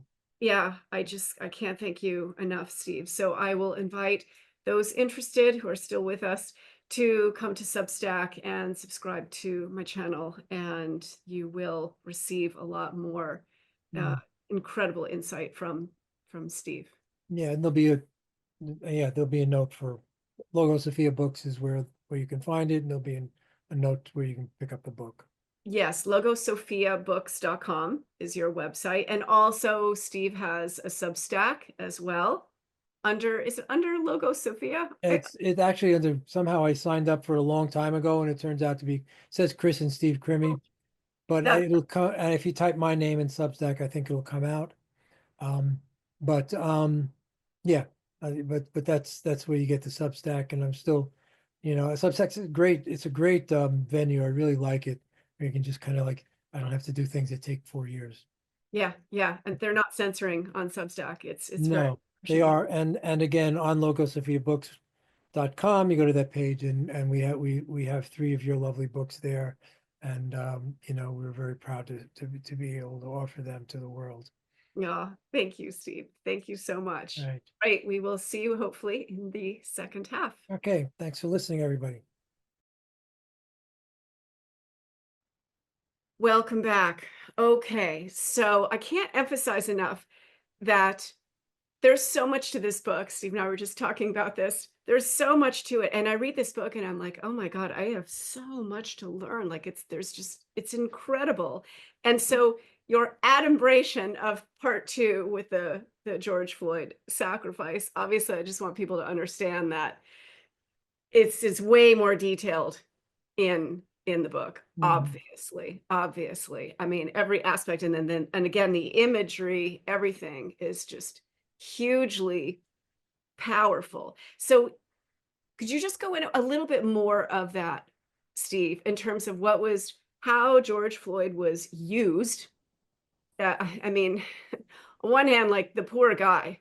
On the other hand, I mean, he was a hot mess. And this is the other piece in terms of for the sacrifice in the Greek tradition, you would pick, the absolute sort of best to offer to the gods. You would wonder also, uh, what gods are these people talking about, in terms of the way they do their rituals and then what they bring as the sacrifice. So I'll just give you. Right. Right. Yeah. So, what, so yeah, so we just were speaking about how the sacrificial animal, and again, I don't want to get into this whole thing like denigrating George Floyd as some sort of animal and things like that. Oh, yeah, no, But they already denigrated him by making him the sacrifice. right. Um, you know, but as a human being, again, if you're going to sacrifice, there are other sacrifices of, going on, right at the beginning. For example, Henry Aaron was a sacrifice. He was outspoken for getting the shot, and huge hero to the Black community. All communities, all baseball fans. It have to be Black, of course. Um, he, and he was taken out early on. So there were other ones, but again, yes. So in the Greek animal sacrifice, you would garland the animal, dress it up, and it would be the best of the best that you would offer because you're offering it to the gods who you would consider, it's in some sort of degree higher than you. Now, George Floyd, of course, he was, I forget it was 9 arrests, a good number of arrests, and the worst one had something to do with um, hitting a woman who was she was like holding her. Anyway, it was a home invasion, and the woman was they had a gun to her. I can't remember. He may have had the gun to her stomach, something like that. Originally came out that she was pregnant, but then that turned out to be erroneous. But I think he held a gun to her stomach while they were trying to get information from her, that sort of thing. So, not and then he supposedly finds religion and all this stuff, but he was a fentanyl addict, and addiction is just so hard to break. I don't care who you are. Um, you know, God knows Chris said the hardest thing she ever did in her life was quitting smoking, however many decades ago. I remember it being really hard too. So in fact, I had a knee operation once, and the only time I was on that kind of a drug was morphine. I was getting morphine by injection because the knee operation was so painful, and I was actually in the hospital for a week. They do arthroscopic surgery now. They do it very different, but at the time I had it, it was I had to cut open the whole knee and all that, and bring in the cranes and God knows what else. Um, so they so I was actually on morphine every 4 hours in the hospital. And by the time they set me out of the hospital, I was so addicted to it. It was like either bliss or intense pain. That was, that was my life that week. Like, oh, hey, look what's going on, yeah, my knee's falling off.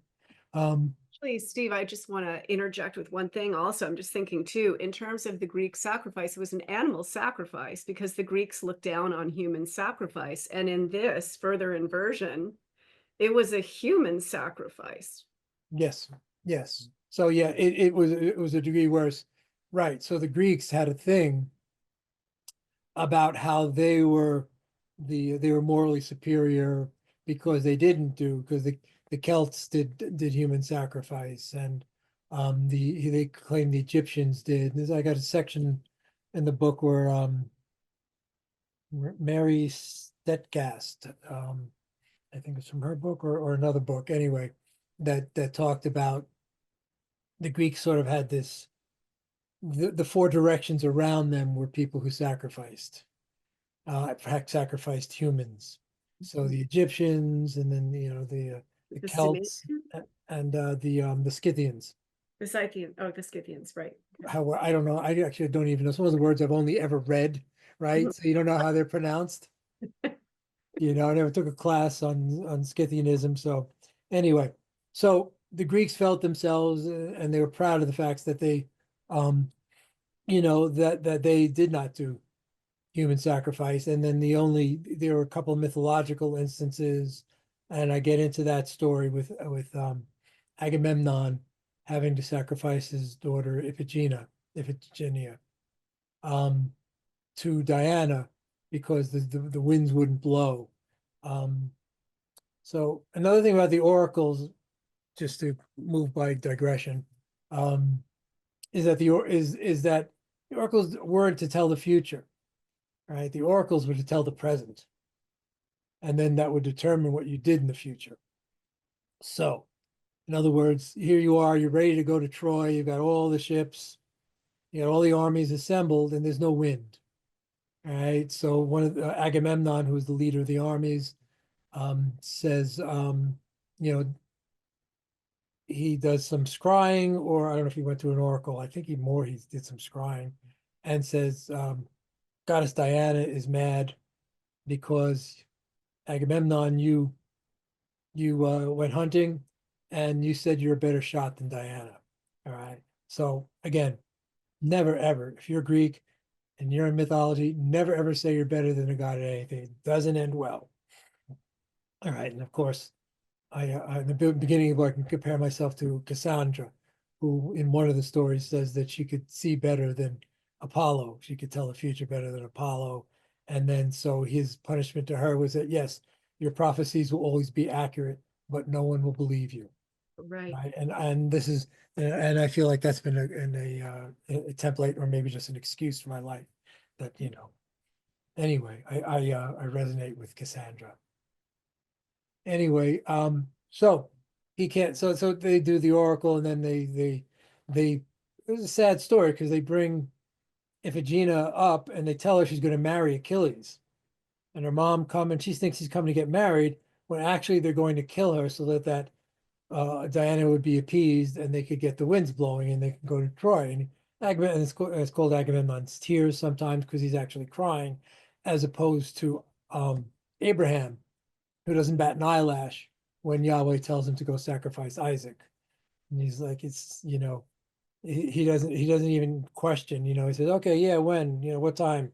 Yeah, up on the hill there at 4 o'clock. Okay, I'll be there.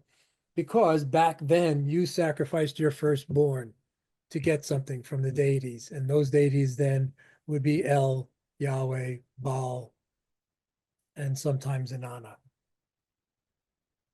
or Astarte.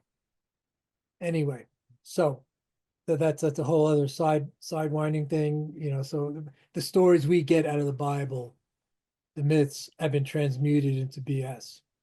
No one questions, oh, poor Isaac, he Abraham, oh, he agonized. You've got Kierkegaard writing about it. Oh, how much he agonized over his decision. That's what made him wonderful. What a great leader. Well, it's not there. He agonized over nothing. Didn't even complain because that's what you did back then.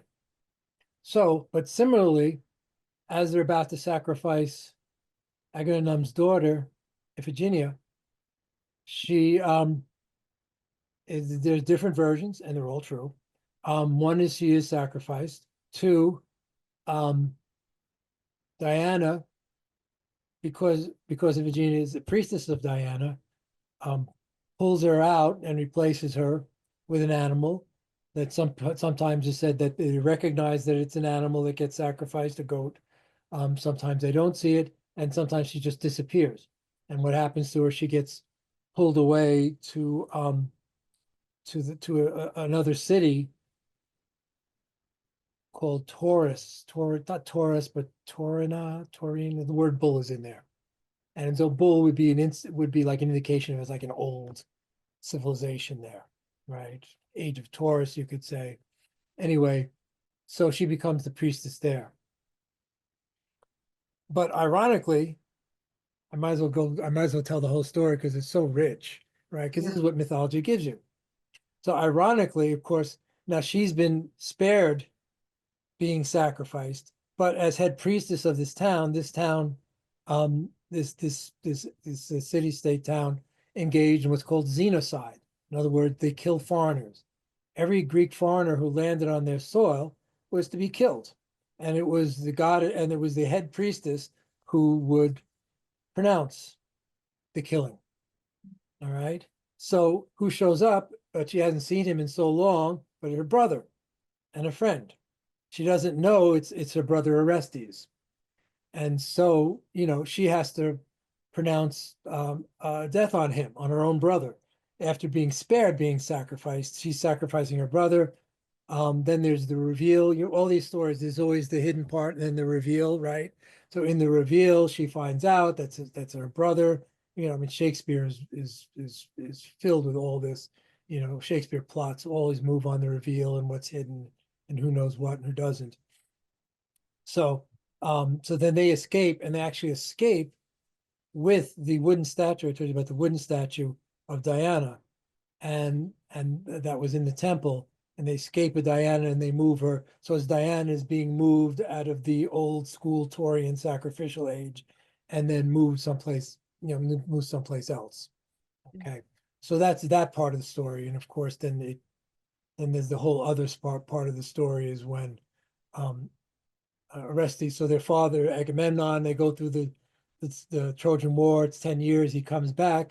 His wife is taken up with someone else by then, Clytemnestra, her name, and she and she has him over for dinner, has everybody over for dinner, has Agamemnon, his generals and everything, and she has them all slaughtered. Okay. So, I mean, you talk about, Game of Thrones, everything is in every plot is there. There's no new plots.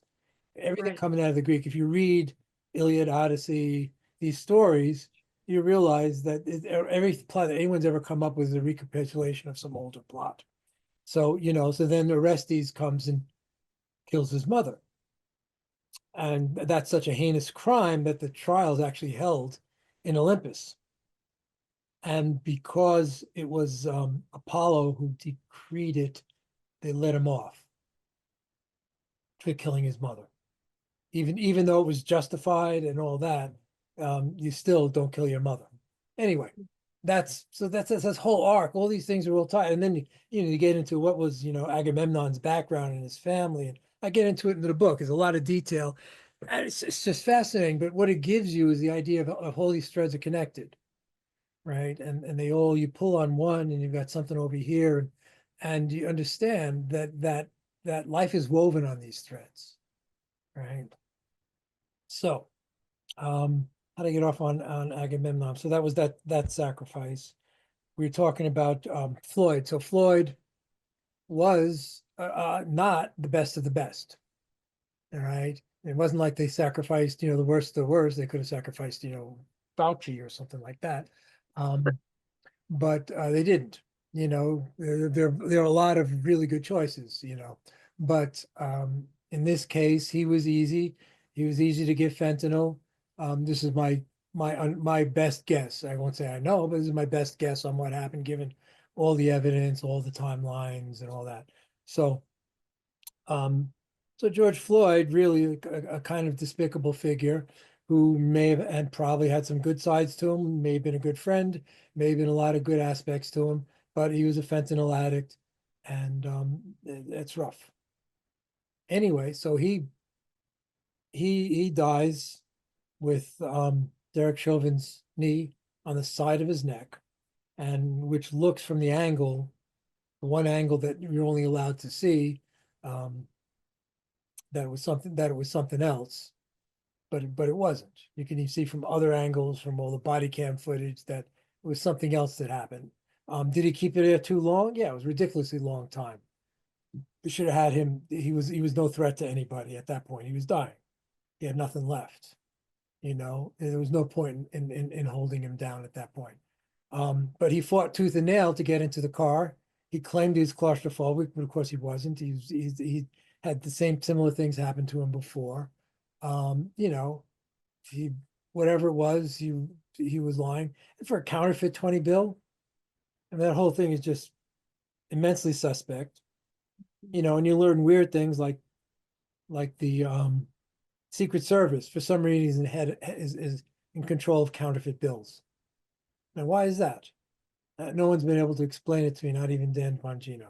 I don't know why that situation. I think they were going to look at it and try to, end that aspect of it, take it away from the Secret Service. Because what do they need to know that for? Or have that, under their aegis. So yeah, so the whole thing was crazy. The whole story, with his friends and and the family, and then then bringing Al Sharpton and all, and I forget the guy's name, the lawyer, and they're all, Well, it was all designed, of course, to incite well, yes, fury and rage and everything. But then in terms of the inverted ritual, again, you speak of in the book of how, the animal is decorated and gilded, and, it's this huge, sacred and honored, exalted, yeah, exalted. yeah, And so in this case, though, with Floyd, you write that it's after his death yes, yes, that he's exalted. right. So So after the death, you have all the murals. He's got the angel wings. He's wearing clothes out of Klaus Klaus Schwab, yeah, Klaus like, let's Schwab's take a look tailor. at, Yeah. you know, some Elon Musk wears a lot of the same kind of crap, or used to, you Mhm. know, all this sort of, you know, quasi-futuristic crap. Star Trek, kind of. Um, was that? I said Star Trek. Yeah, yeah, yeah. Star Trek: The Illusion. And they anyway, so yeah, so they got him all dressed up. He's with angels, you know, and they did the same thing. They so it's like sacralized, but to their gods, George Floyd. And so then you dig a little deeper and you find that, well, what's the religion of? So you got the main people with Antifa, who are followers of Yoruba and communists. Now, of course, if you're a real communist, you don't have religion, you're an atheist. Or you should be. If you're a good communist, you should be an atheist. But they weren't. They're followers of Yoruba. And what is Yoruba? Well, Yoruba is ancestor worship. So whenever you were hearing all the call my name stuff, right? You know, they said, call, tell my name, say my name, say my name, say my name. All that stuff was not this idea of, you know, remembering, you know, the greatness of these people who all died under, you know, very sort of police activities, some not so good, some innocent, you know, and but that it was an incantation. It's an actual Yoruban ritual incantation to call their souls in to help them. This is what they're doing. So the Yoruba religion and the Blantyfa people, Patrice Colors, I think is her last name, main person, her and there was, and I can't remember the name of the woman who was the head of the LA, Los Angeles aspect of Antifa, um, who were, and they taped themselves on Zoom calls doing it. So it's not like I'm people making up the shit. It's not hearsay. It's right there. So they would do these, and they say, "We do your religion. We are bringing these people back." And they call in Martin Luther King. They call in, you know, anybody they can think of. In order to call it there, so they were literally thinking that they're calling in these people's souls to help them in their agenda. Okay. And one of the things also, if you study Yoruba, is that's very afterlife oriented, so that and of course they would do human sacrifice. So in Africa, they would if the king died, they would sacrifice someone to be their servant in the other world. So they would have to die with them. So you know, to put it mildly, everybody's full of shit. Um, so that's how that all worked out. So George Floyd, so he was inversion of sacrifice, and but he was a sacrifice at the same time. It's a sacrifice not for as you know as not for community or to hold the community together, the ritual for people, for poetry, for an exaltation. It was the opposite. It was the lowest of the lowest. It was violence. And who was it violence against? Nobody knocked on Bill Gates' doors, you know. They all went to friggin' mom and pop stores, you know, owned by black people in the community. And That's you know, there was famously a retired police captain who got killed defending one of these mom and pop stores, a black guy. And as Candace Owens says, yeah, you know, nobody rioted about him getting killed, you no. know, no, you know, Also, they constructed this whole uh, facade in the crossroads, right? To him, right? In the crossroads. Like it just is so yes, ritualistic. yes. So, and so this again goes back to Greece. So Greece, they would have these, along with temples of the gods, you could have a hero temple. So so for example, the philosopher Parmenides had a teacher who taught him stillness. Hezekiah is the word. He taught him how to be still, and this is his practice. You know, lying completely still and going into the underworld or into the imaginal world through that stillness. And you've talked about the Celtic poets doing the same thing, right? It's one of the shamanic techniques is absolute complete stillness. So you would make, and so you would, if you would make like a called a hero sanctuary. for them, which might involve some sort of statues and then, you know, sacrifices, rituals done to them at particular times, you know. So they did that on the crossroads outside of the place where it happened, a place called Cup Foods. Um, and they kind of blocked off the intersection and they made a big circle there, put in a garden, put in a huge mural of Floyd with angel wings. And they, at the time, they claimed that he was, you know, he had already returned to the Bible and he was doing this, that, and the other thing. And everything about him was a fiction. His football career was a fiction for the most part. He did play football, but there was another Floyd George who they just inverted his name, who was actually from the same place, who went to the same college from a few years before. And they took his exploits and made it into George Floyd's exploits, like he was this great football player, and you know, all these all these fake myths about George Floyd. So they made him a hero. They made him a preacher. And they put angel wings on him. So again, not true. None of it true. But you know, it worked for the narrative, and it worked for keeping it. You know, people still believe it. You know, and it was just, you know, and then eventually this leads. I mean, you start with the fake narrative 9/11. You can move into all the fake narratives on and on since then. But certainly the COVID was a complete fake narrative top to bottom. The Floyd incident was a narrative within that narrative.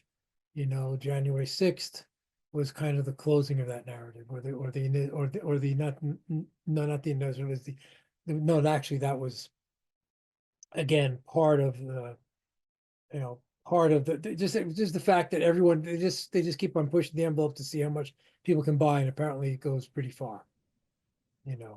Yes. So I'm going to move you along now. So we have all of that. We have the sacrifice. Again, my goodness. I mean, even just with a little bit of understanding of these sort of ancient rituals, when you've got a sacrifice, like, I mean, you know, you're looking at a major ritual, obviously. Yep.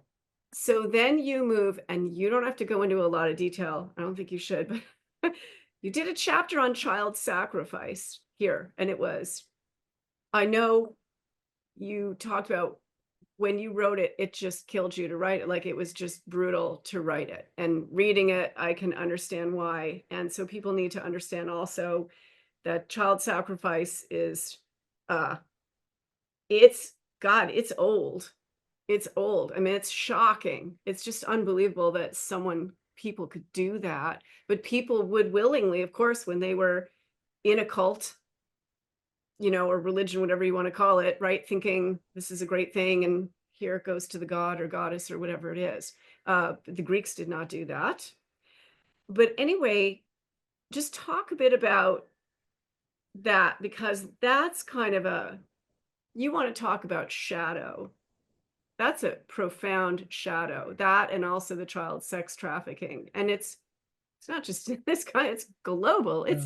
It's everywhere. It's in Thailand, it's in Europe, it's everywhere. Yeah. Europe is really bad, and it's really bad here. Um, yes. So the only thing the Greeks did, so I will just bring this up because it's interesting, the word scapegoat. So they did have a scapegoat ritual, but it's not known whether they were just chased out of town or actually sacrificed. But the word for scapegoat is pharmakos, and then the word for drug is pharmakon. So the words come from the same place. All right. So they, you know, because the Greeks would see that as, well, we're having a plague, we need to do something. And it was similar. They would dress up, the person would get really well fed for a year before they got kicked out of town.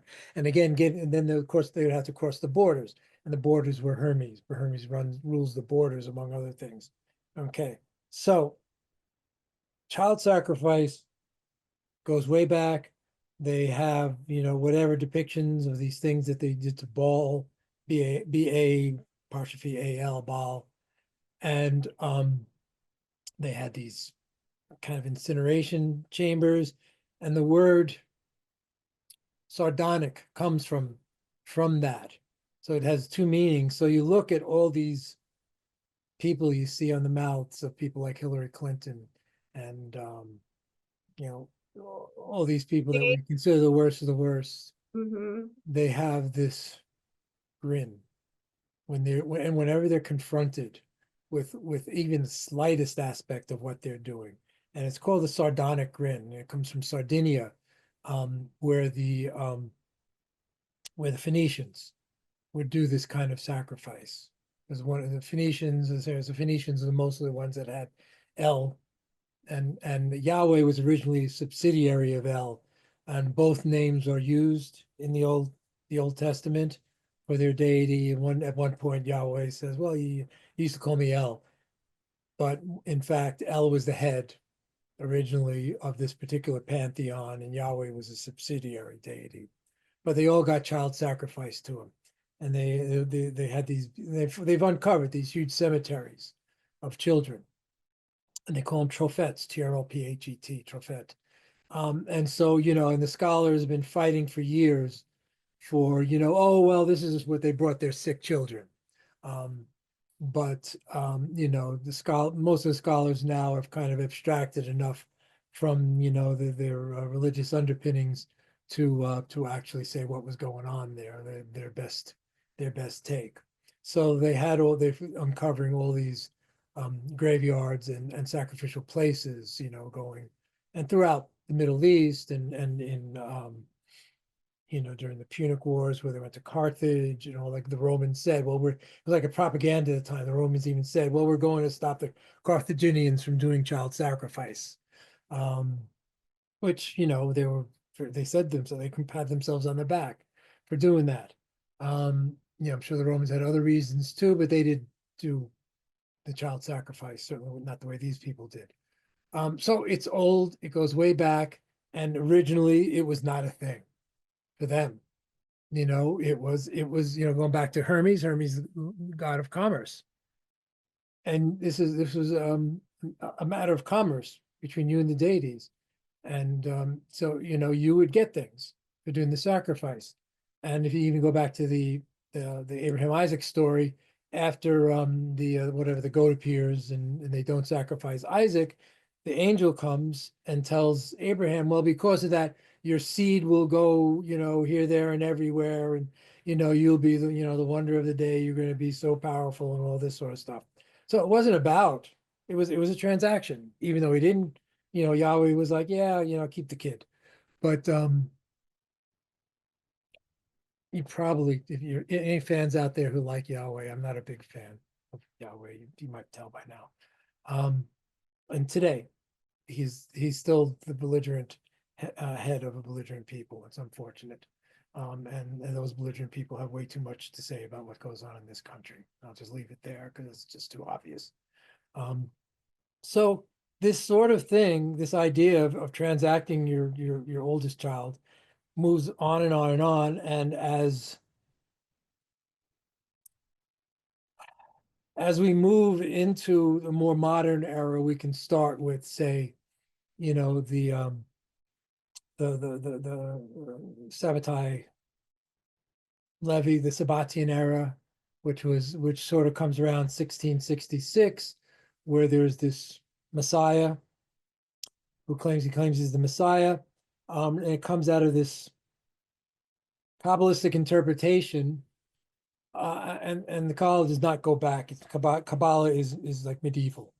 It kind of emerges from when three mystic religions lived in relative peace with each other in Spain in the 1100s and the 1000s up to the 1200s, I guess, where you had the Sufis and you had the Islamic Sufis, you had the Kabbalistic Jews and the mystic Christians like, Teresa of Avila, St. John de la Cruz, and all these people.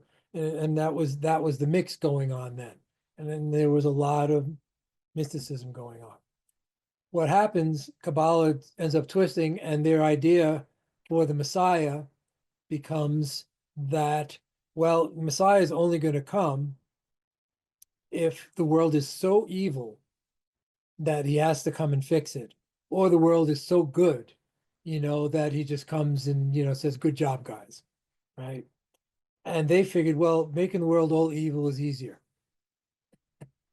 So they start a thing and they just engage in complete debauchery. And so all of this from 1666 goes on, and then you've got Jacob Frank, who becomes sort of like claims he's the incarnation of the guy who sort of founded this Sabbatai Levy, I think. Anyway, this all comes into us through the Illuminati, formed by the Rothschilds, this guy Jacob Frank, and of course Adam Weishaupt.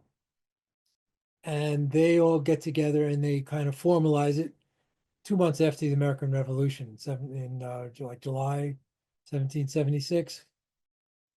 No, it was after July. It was like a couple of months after the American Revolution, after the Declaration of Independence. All right, so they formed that, and they coalesce. I think is important to know, and a lot of people talk about this. Robert Seffer's book, 1666, is a good starting point on that. They infiltrate the Masons, who had something going on, which was connected to Egypt, connected to the sacred geometry stuff, School of Chart, all this stuff, Knights Templar. They had something real going on. They get co-opted to become this political thing in 1776. And then this leads to the horrors of the French Revolution. All right, so they infiltrate so that they can bring about the French Revolution. Massive death. And what they love, whoever's behind them, and we can go there, and that's like either it's evil beings, archons, demons, whatever you want to call them, right? Who also inhabit the imaginal, but can't incarnate here. They have to act through us. They feed off of destroying innocence in however way that works. And so whether and it doesn't matter to them whether they kill the child, have it suffer, or whether they rape the child. And then from there, you have a destroyed being that's suffering the rest of its life. And you can feed off of that suffering too. So then that leads, so that falls into the French Revolution, and then all the things, and just throughout Europe, this sort of thing especially with the royals. And then this is part of the stuff that I had to recover from writing this chapter. Was you're reading the stories of people, who wrote books. Anna Kay, she was part of this Belgian group, and she's made to do unspeakable things as a child. And so he destroyed her innocence, but it's good that I've read books of people who came through it in some way, shape, or form. The book we published by Lisa E., Our Life in MK Ultra, Jean Harrigan Wayner's book, Walking with Alethea, where these people went through it and recovered without animosity. They really came through it like burnished in a way, whereas many people obviously not. So this type of suffering really feeds this darkness, and then it's like a commerce for them. And then there was the famous guy in the European banking system, who was brought to the party where he was supposed to do the thing, and you could just see him. He weeps when he talks about it, and so he pulled out. So it's still going on. It's part of the reason. It's part of the reason why the Biden cabal opened the borders, why there are, whatever it is, hundreds of thousands of children missing. They're most of them are probably just gone into this system, killed and destroyed, and and it's still going on. There's still there's a number of countries in Africa and also in India. This is all recent, where they're doing that. You can hire a shaman to kill a child for you, and to get to get personal gain. So it's still going on. It's still going on, and it's still part of the commerce. Now, is that the dark side of Hermes? You know, because it's a black commerce, you know.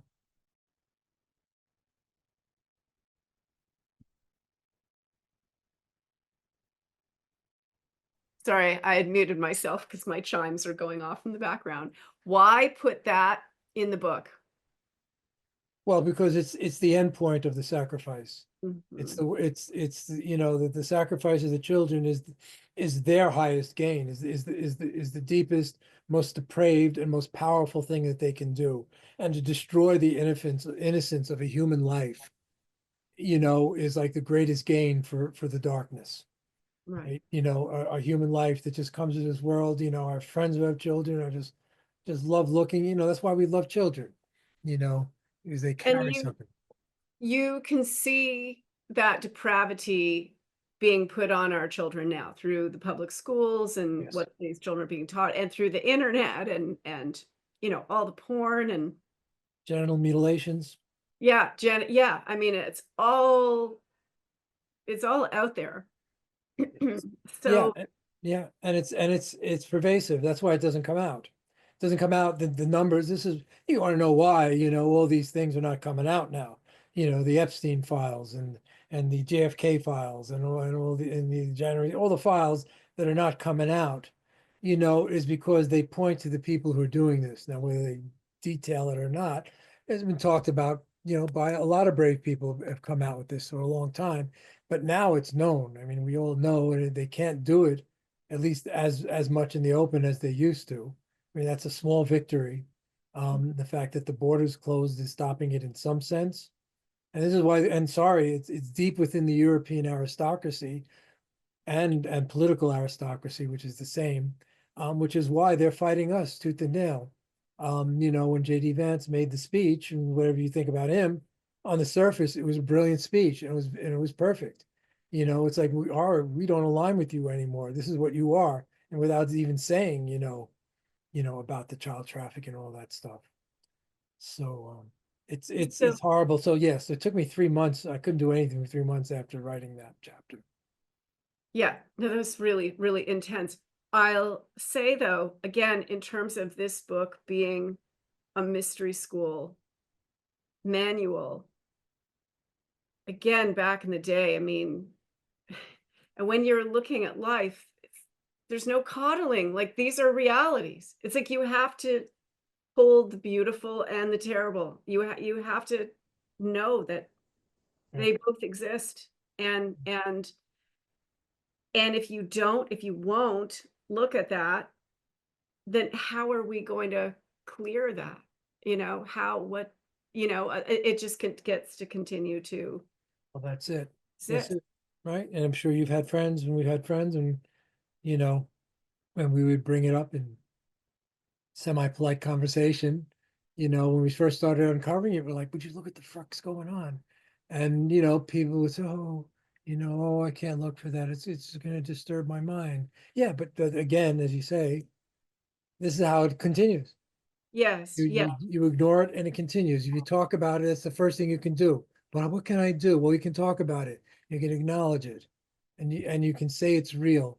And every time you do that, you stop something from happening. It is the darkest depth of shadow, period, stop. Yeah. Like the absolute darkest depth. Now, then the book shifts and comes into where you discuss light after this. I mean, I just think it's just so brilliantly done, just streaming through these. Initiation, Aphrodite, the light of initiation. Could you Right. So speak? what is this all this about? This is about is to keep us from realizing, you know, our full human divine interface, right? You know, I mean, what's the cross really about? The cross is about the imminent the transcendent and the immanent, right? And then where does it meet? It meets at our heart. All right. So this is where the divine within is. We are that cross. If we understand the cross as a symbol, and and then there's the whole other, like I said, different levels of understanding. Well, that's the symbolic level. The mythic level, of course, is the dead god on the tree. I mean, Odin, et cetera, et cetera. It goes all over the place. The Christ is the dead god on the tree as a mythology, right? And if you want to believe it as a historical reality, well, that's one level of it. Okay. So, where was I going with it? So, where was I going with this? Help me. We're talking about the light of initiation. Right. So what we have to, so that that the symbol of that is the cross. Mhm. What we have to do then is, all right, so what was lost? How was it lost? Because we have writers in the ancient world talking about it, alluding to it, and you have Plato talking around it, okay? But again, so these are the purpose of the mystery schools. We're talking about the Greek world because we are still Greek civilization. We are not a Semitic civilization. We are, Greek Roman. Greek Roman. Our laws are not Hebraic. Our laws are Roman laws. I don't care what you say. Our laws are not the Ten Commandments. Don't put the Ten Commandments on the courthouse. Put the Constitution. I don't hear anybody talking about putting the Constitution, putting the Bill of Rights in courthouses. Why you want to put the Ten Commandments in? Ten Commandments is, in fact, the Ten Commandments is not even a universal law. It's a law for the Israelites from their warlord, Yahweh. That's all that is. All right. Those Ten Commandments do not apply from the Israelites acting towards us, the Goyim. Though that doesn't count. The only place that it really counts is within the context. Then you can't kill each other, but kill the Goyim, no problem. Smote away. So that's who they are. I'm sorry. That's clear. That's clear. So, but You're speaking to like the Zionists, like the extreme yeah, I call them Yahwehists. Yahwehists. Okay, yeah. But because I don't even know what the Zionists believe. Because they sacrificed, the Zionists, as far as I'm concerned, sacrificed the Eastern European Jews Yes, they in the Holocaust yeah. to get to Israel. I think that's relatively clear historically, going back to the what was it, the Balfour agreements? It's not my area of expertise, but and they use it, and that's an op that they use, and they're still using it. They're still using it to call everybody and their brother anti-Semitic, even though the Israelites are only like 4% Semitic and 96% Caucasian. So the whole thing is just a bizarre farce that no one's allowed to say anything about. But here we are. So, Yeah. all right. So so where is Yeah, it? but I just want to be clear. It's like it's Yeah. not all Jews, just like it's not all But Christians, I didn't say Jews. I not all said, Muslims. yeah, Yeah, just so because yeah. But Netanyahu follows Yahweh. Yahweh says Yahweh gives us this much land, and let's get the United States to get that land for us. we're right. Okay. Right? And so, okay, let's go get the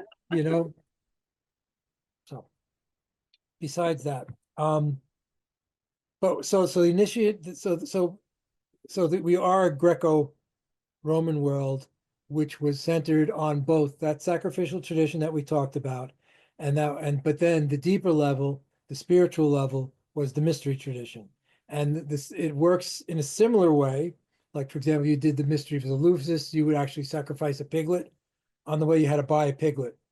And at one point of this walk from Athens to Eleusis, which was about, I don't know, 15, 20 miles, there was a sacrifice of a piglet, and then you go on, and then there would be two parts. There would be the lesser mysteries where you would learn the myths.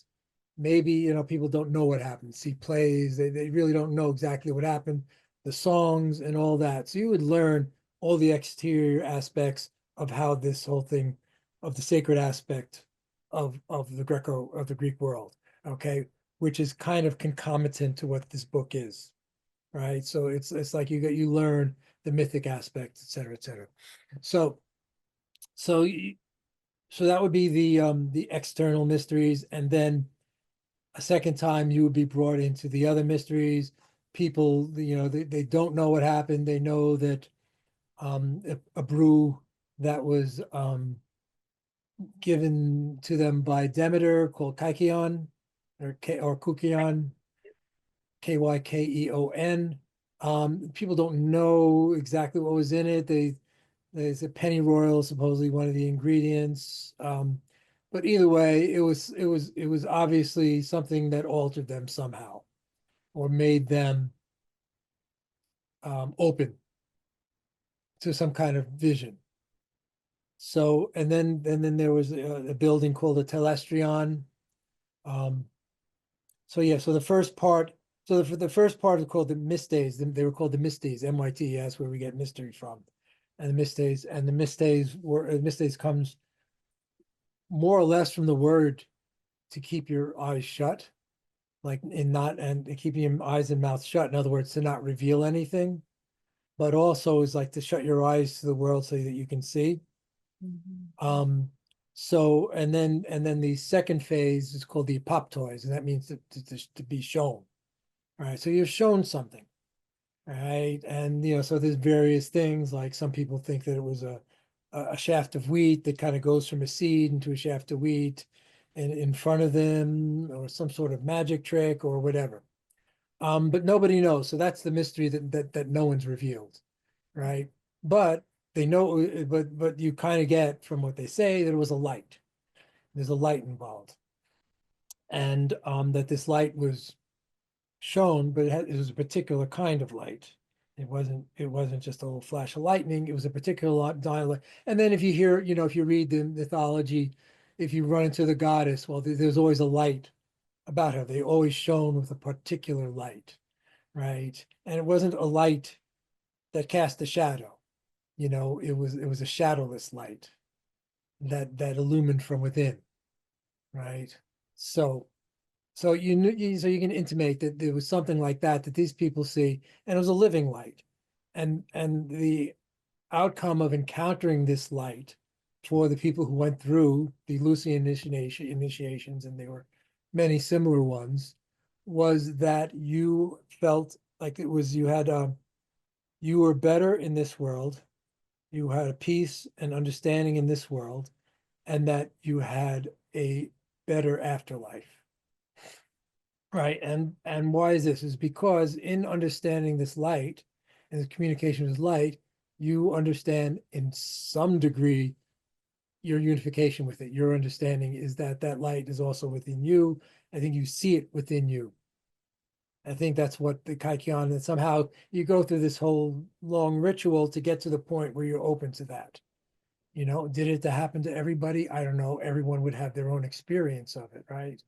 Um, but enough people wrote about it in such glowing terms that this was the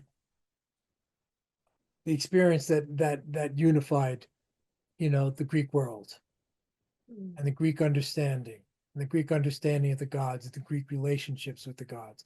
So that every time you would do, then you would go back and then you do like a sacrificial ritual, you would, in a certain extent, enact your connection to the gods that you may have experienced with, you know, through the Lucian ritual for the you know, through the mysteries, whatever mystery school that you may have gone through, right? So every time you experience that with other people, you would have a recapitulation of that, and you would understand it, and that would deepen your experience, you know. And it's like, you know, every time, you know, you go into the mushroom realms, you know, it deepens your understanding and your experience of them. You don't got to go every day, you know.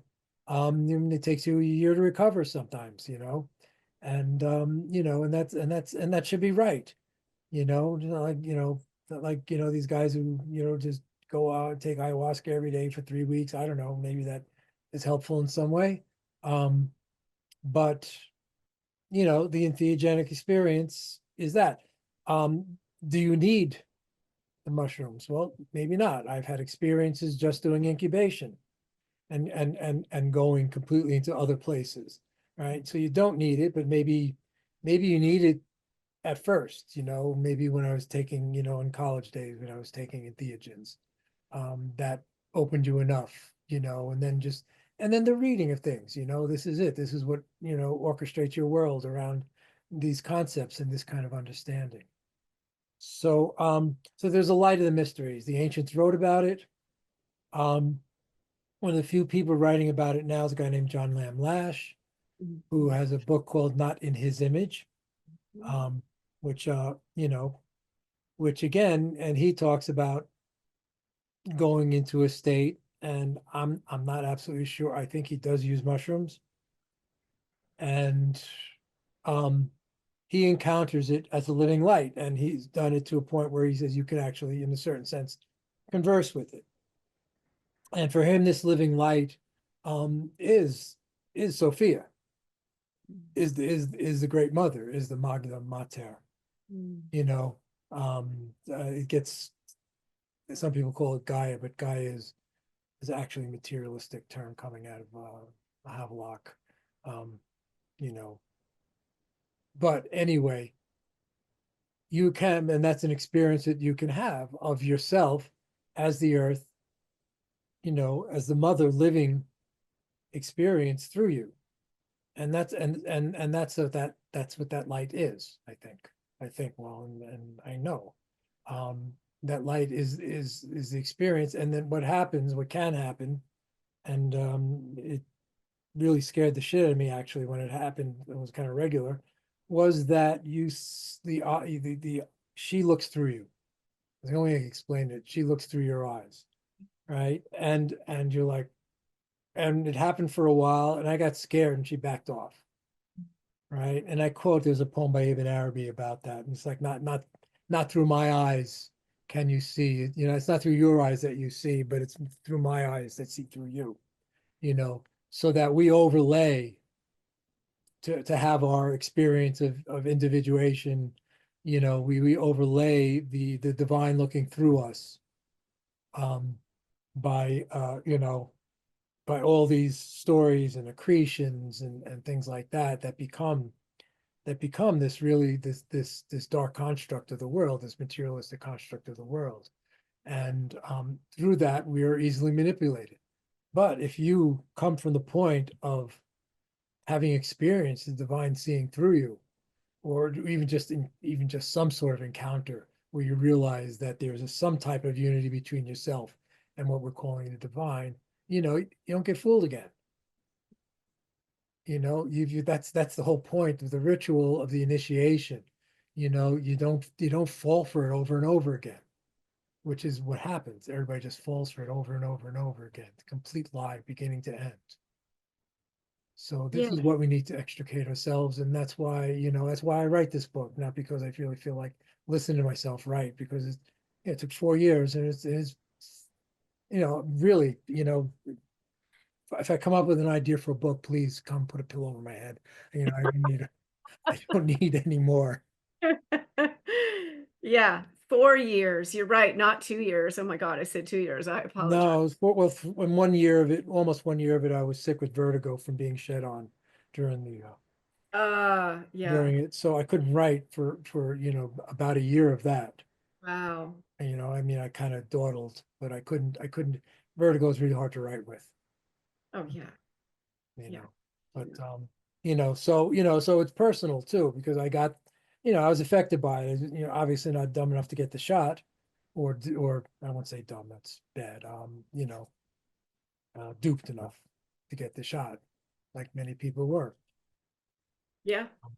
But there's still the shedding, because it was completely ubiquitous. They got you at every angle, and of course, as they're spraying and everything. And the hurricane here, everything is very toxic right now. People getting sick all over the place. Yeah.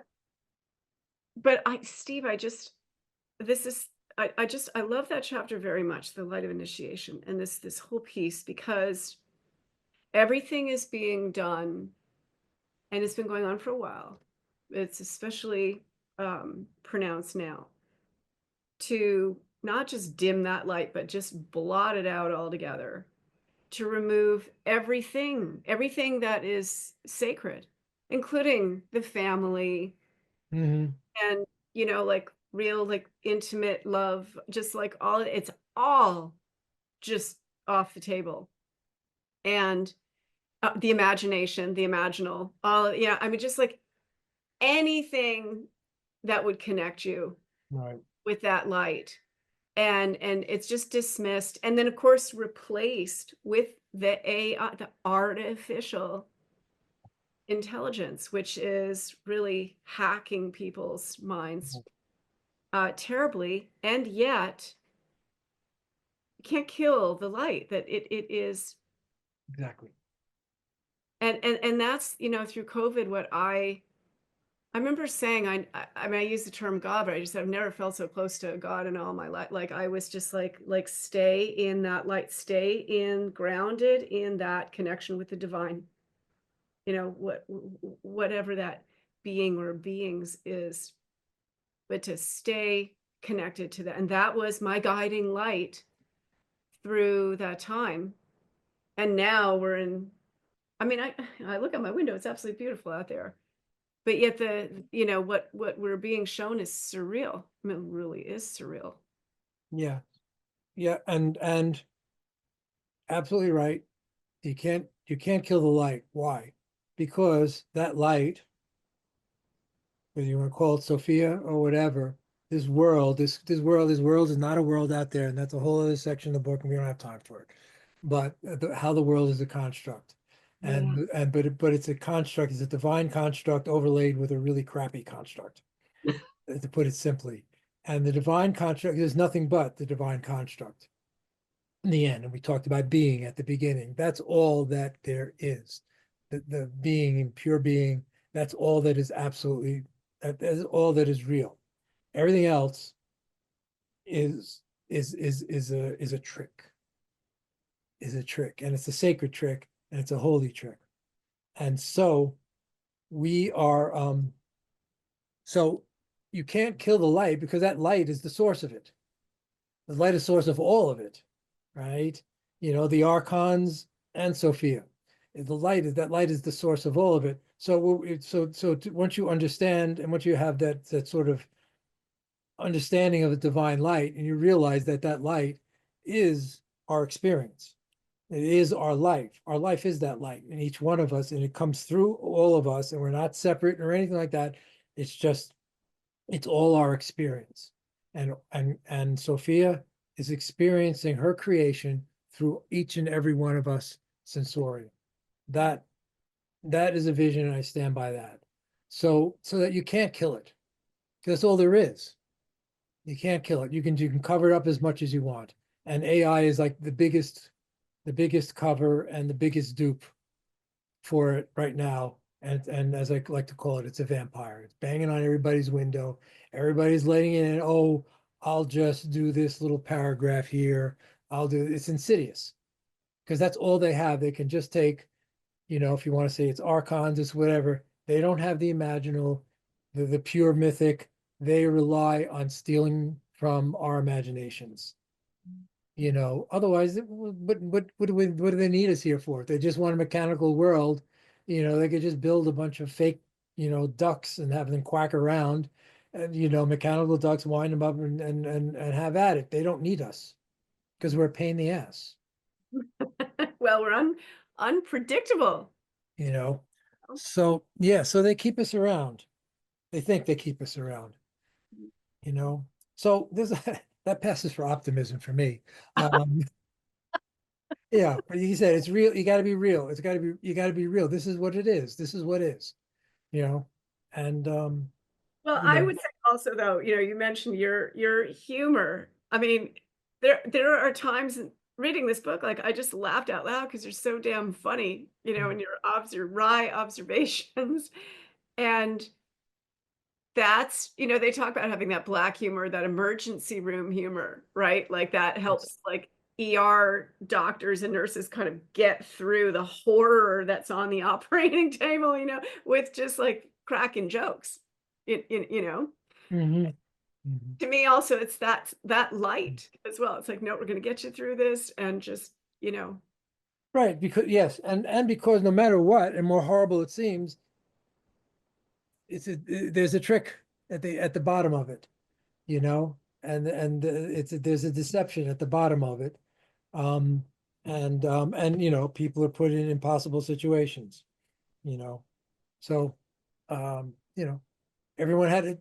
everyone had a choice whether or not to take the shot. They didn't, wasn't a good choice. I know people had to keep their jobs, to keep their pensions, and got the shot. And one friend got, injured, nerve injured, and he's mostly okay now because he didn't get a second shot, because the second shot was the kill shot, you know, for a lot of people, you know. So um so the light of the mysteries is just, it's just a beautiful thing. And the there are venues still, but they're all within, and they're all require effort, and they require extra effort now because you have to undo so much, Yes. and then but in order to undo, you have to know what to undo. So, that's why I think that's why this book covers a lot of ground. It's almost 400 pages, but it's a lot of not that long because it's 200 images in there. Um, yeah, I kept most of the humor for the footnotes, I think. I get my little sarcasm. Yeah, I don't know. It was in different parts. I Mm. really got a good laugh. Well, I'm glad you enjoyed it, Shona. I It really appreciate that. It makes me feel good. That's all you want is people to read it and whatever, maybe get something out of it. Oh, Steve, I mean, again, it's not, I don't think this book should be read just once because you can't possibly absorb all of the teaching, the mythology, the sacred number, there's so much in there. It is a mystery school text, and I know you've been a scholar, and not just a scholar because that's so dry. I mean, you've been experientially in this. You've had your teacher, and you've gone very, very, very deep. Yeah. And Yeah. yeah, Lucky to come across some really good people in this life, and covered some real good ground with it. and And I'm and really put together in here. And I give, you know, I give credit to, when it was, where from whence it was taken, told. Yeah, which is yeah. what you're supposed to do. But I've been telling you and your gorgeous wife, Chris, that you guys need to be teaching. Like you need to be like formally teaching. And I feel like you're holding the ancient world. You're holding the ancient world in you. And that's what's in this book. And that like I really felt that in this book. And then contrasting it with, a massive example of the profound disconnect we are experiencing in this current world. I hate to say modern world anymore because that's almost makes it like, oh, we're in the modern world, like it's a good thing. Yeah, that was it. The modernism was actually, more of a philosophical term from around the time of Einstein, Mhm. when the classical world died and the relative world began, and then modernism became postmodernism, and what have you, So you can use it as a technical term, Yeah, yeah, modernism. yeah, yeah. Mm. I don't know. Having just turned 62, I'm just realizing just how important our elders are, and these young I ain't people. that much elder than you. I'll be 67, so Yeah, no, but I mean, I know, no, I know we're very close we're in all elder. It's the elder club.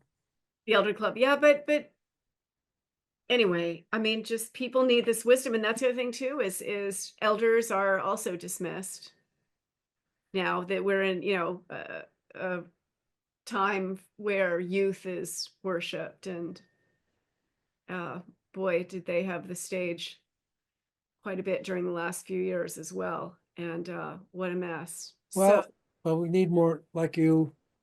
And we have them. They just need a voice. We need they more need a elders voice. who are elders. Yes. Not elders that are whatever. I thought of somebody, but I don't want to think of, I don't want to mention. But sitting there with their iPhones and what have you, just lost Well, their end game. Diana, our friend Diana, the card reader, she likes to say we've got a lot of olders, but we don't have enough elders. Yeah, that's the distinction exactly. Yeah. Yeah. Yeah. Yes, so let's go get old gracefully and hopefully not too painfully. Yeah. Well, Steve, I mean, again, this book is a masterpiece, Uh, and I hope you'll do some teaching and just especially more around this because I would love that. I would be attending that. So yeah, well, we have thoughts and ideas, and we just need organizational help. And you know, we talked to our your maybe our friend Venice, yeah, and she has some ideas, and so we'll see. She's got a nice thing going on, so she's got ideas how it might work, and we'll work on that. That's kind of one of our plans for the year. And we'll see how we can I mean it's easy enough to do. It's just hard enough as to how to structure it and get the people who'd be interested in it, yeah, on board. yeah, yeah. So Of course, it's going to happen, Steve. I think people so more. yeah, so thank you, Shonagh. This was a really nice, relaxed way to spend the afternoon, and you're just a beautiful mirror to talk to, and to get to express myself with, even on the last day of Mercury retrograde. um How fitting. so we overcame him. Well, again, you said it. It was because anyway, recording it today on the last day of Mercury retrograde, and you're like, we're looking at the past, and then Yeah, so it's good. yeah, but then also right on the precipice of moving forward into what we shall see. So Yeah. yeah, All well, right, sure. thank you from my heart. This was Thank you. All right.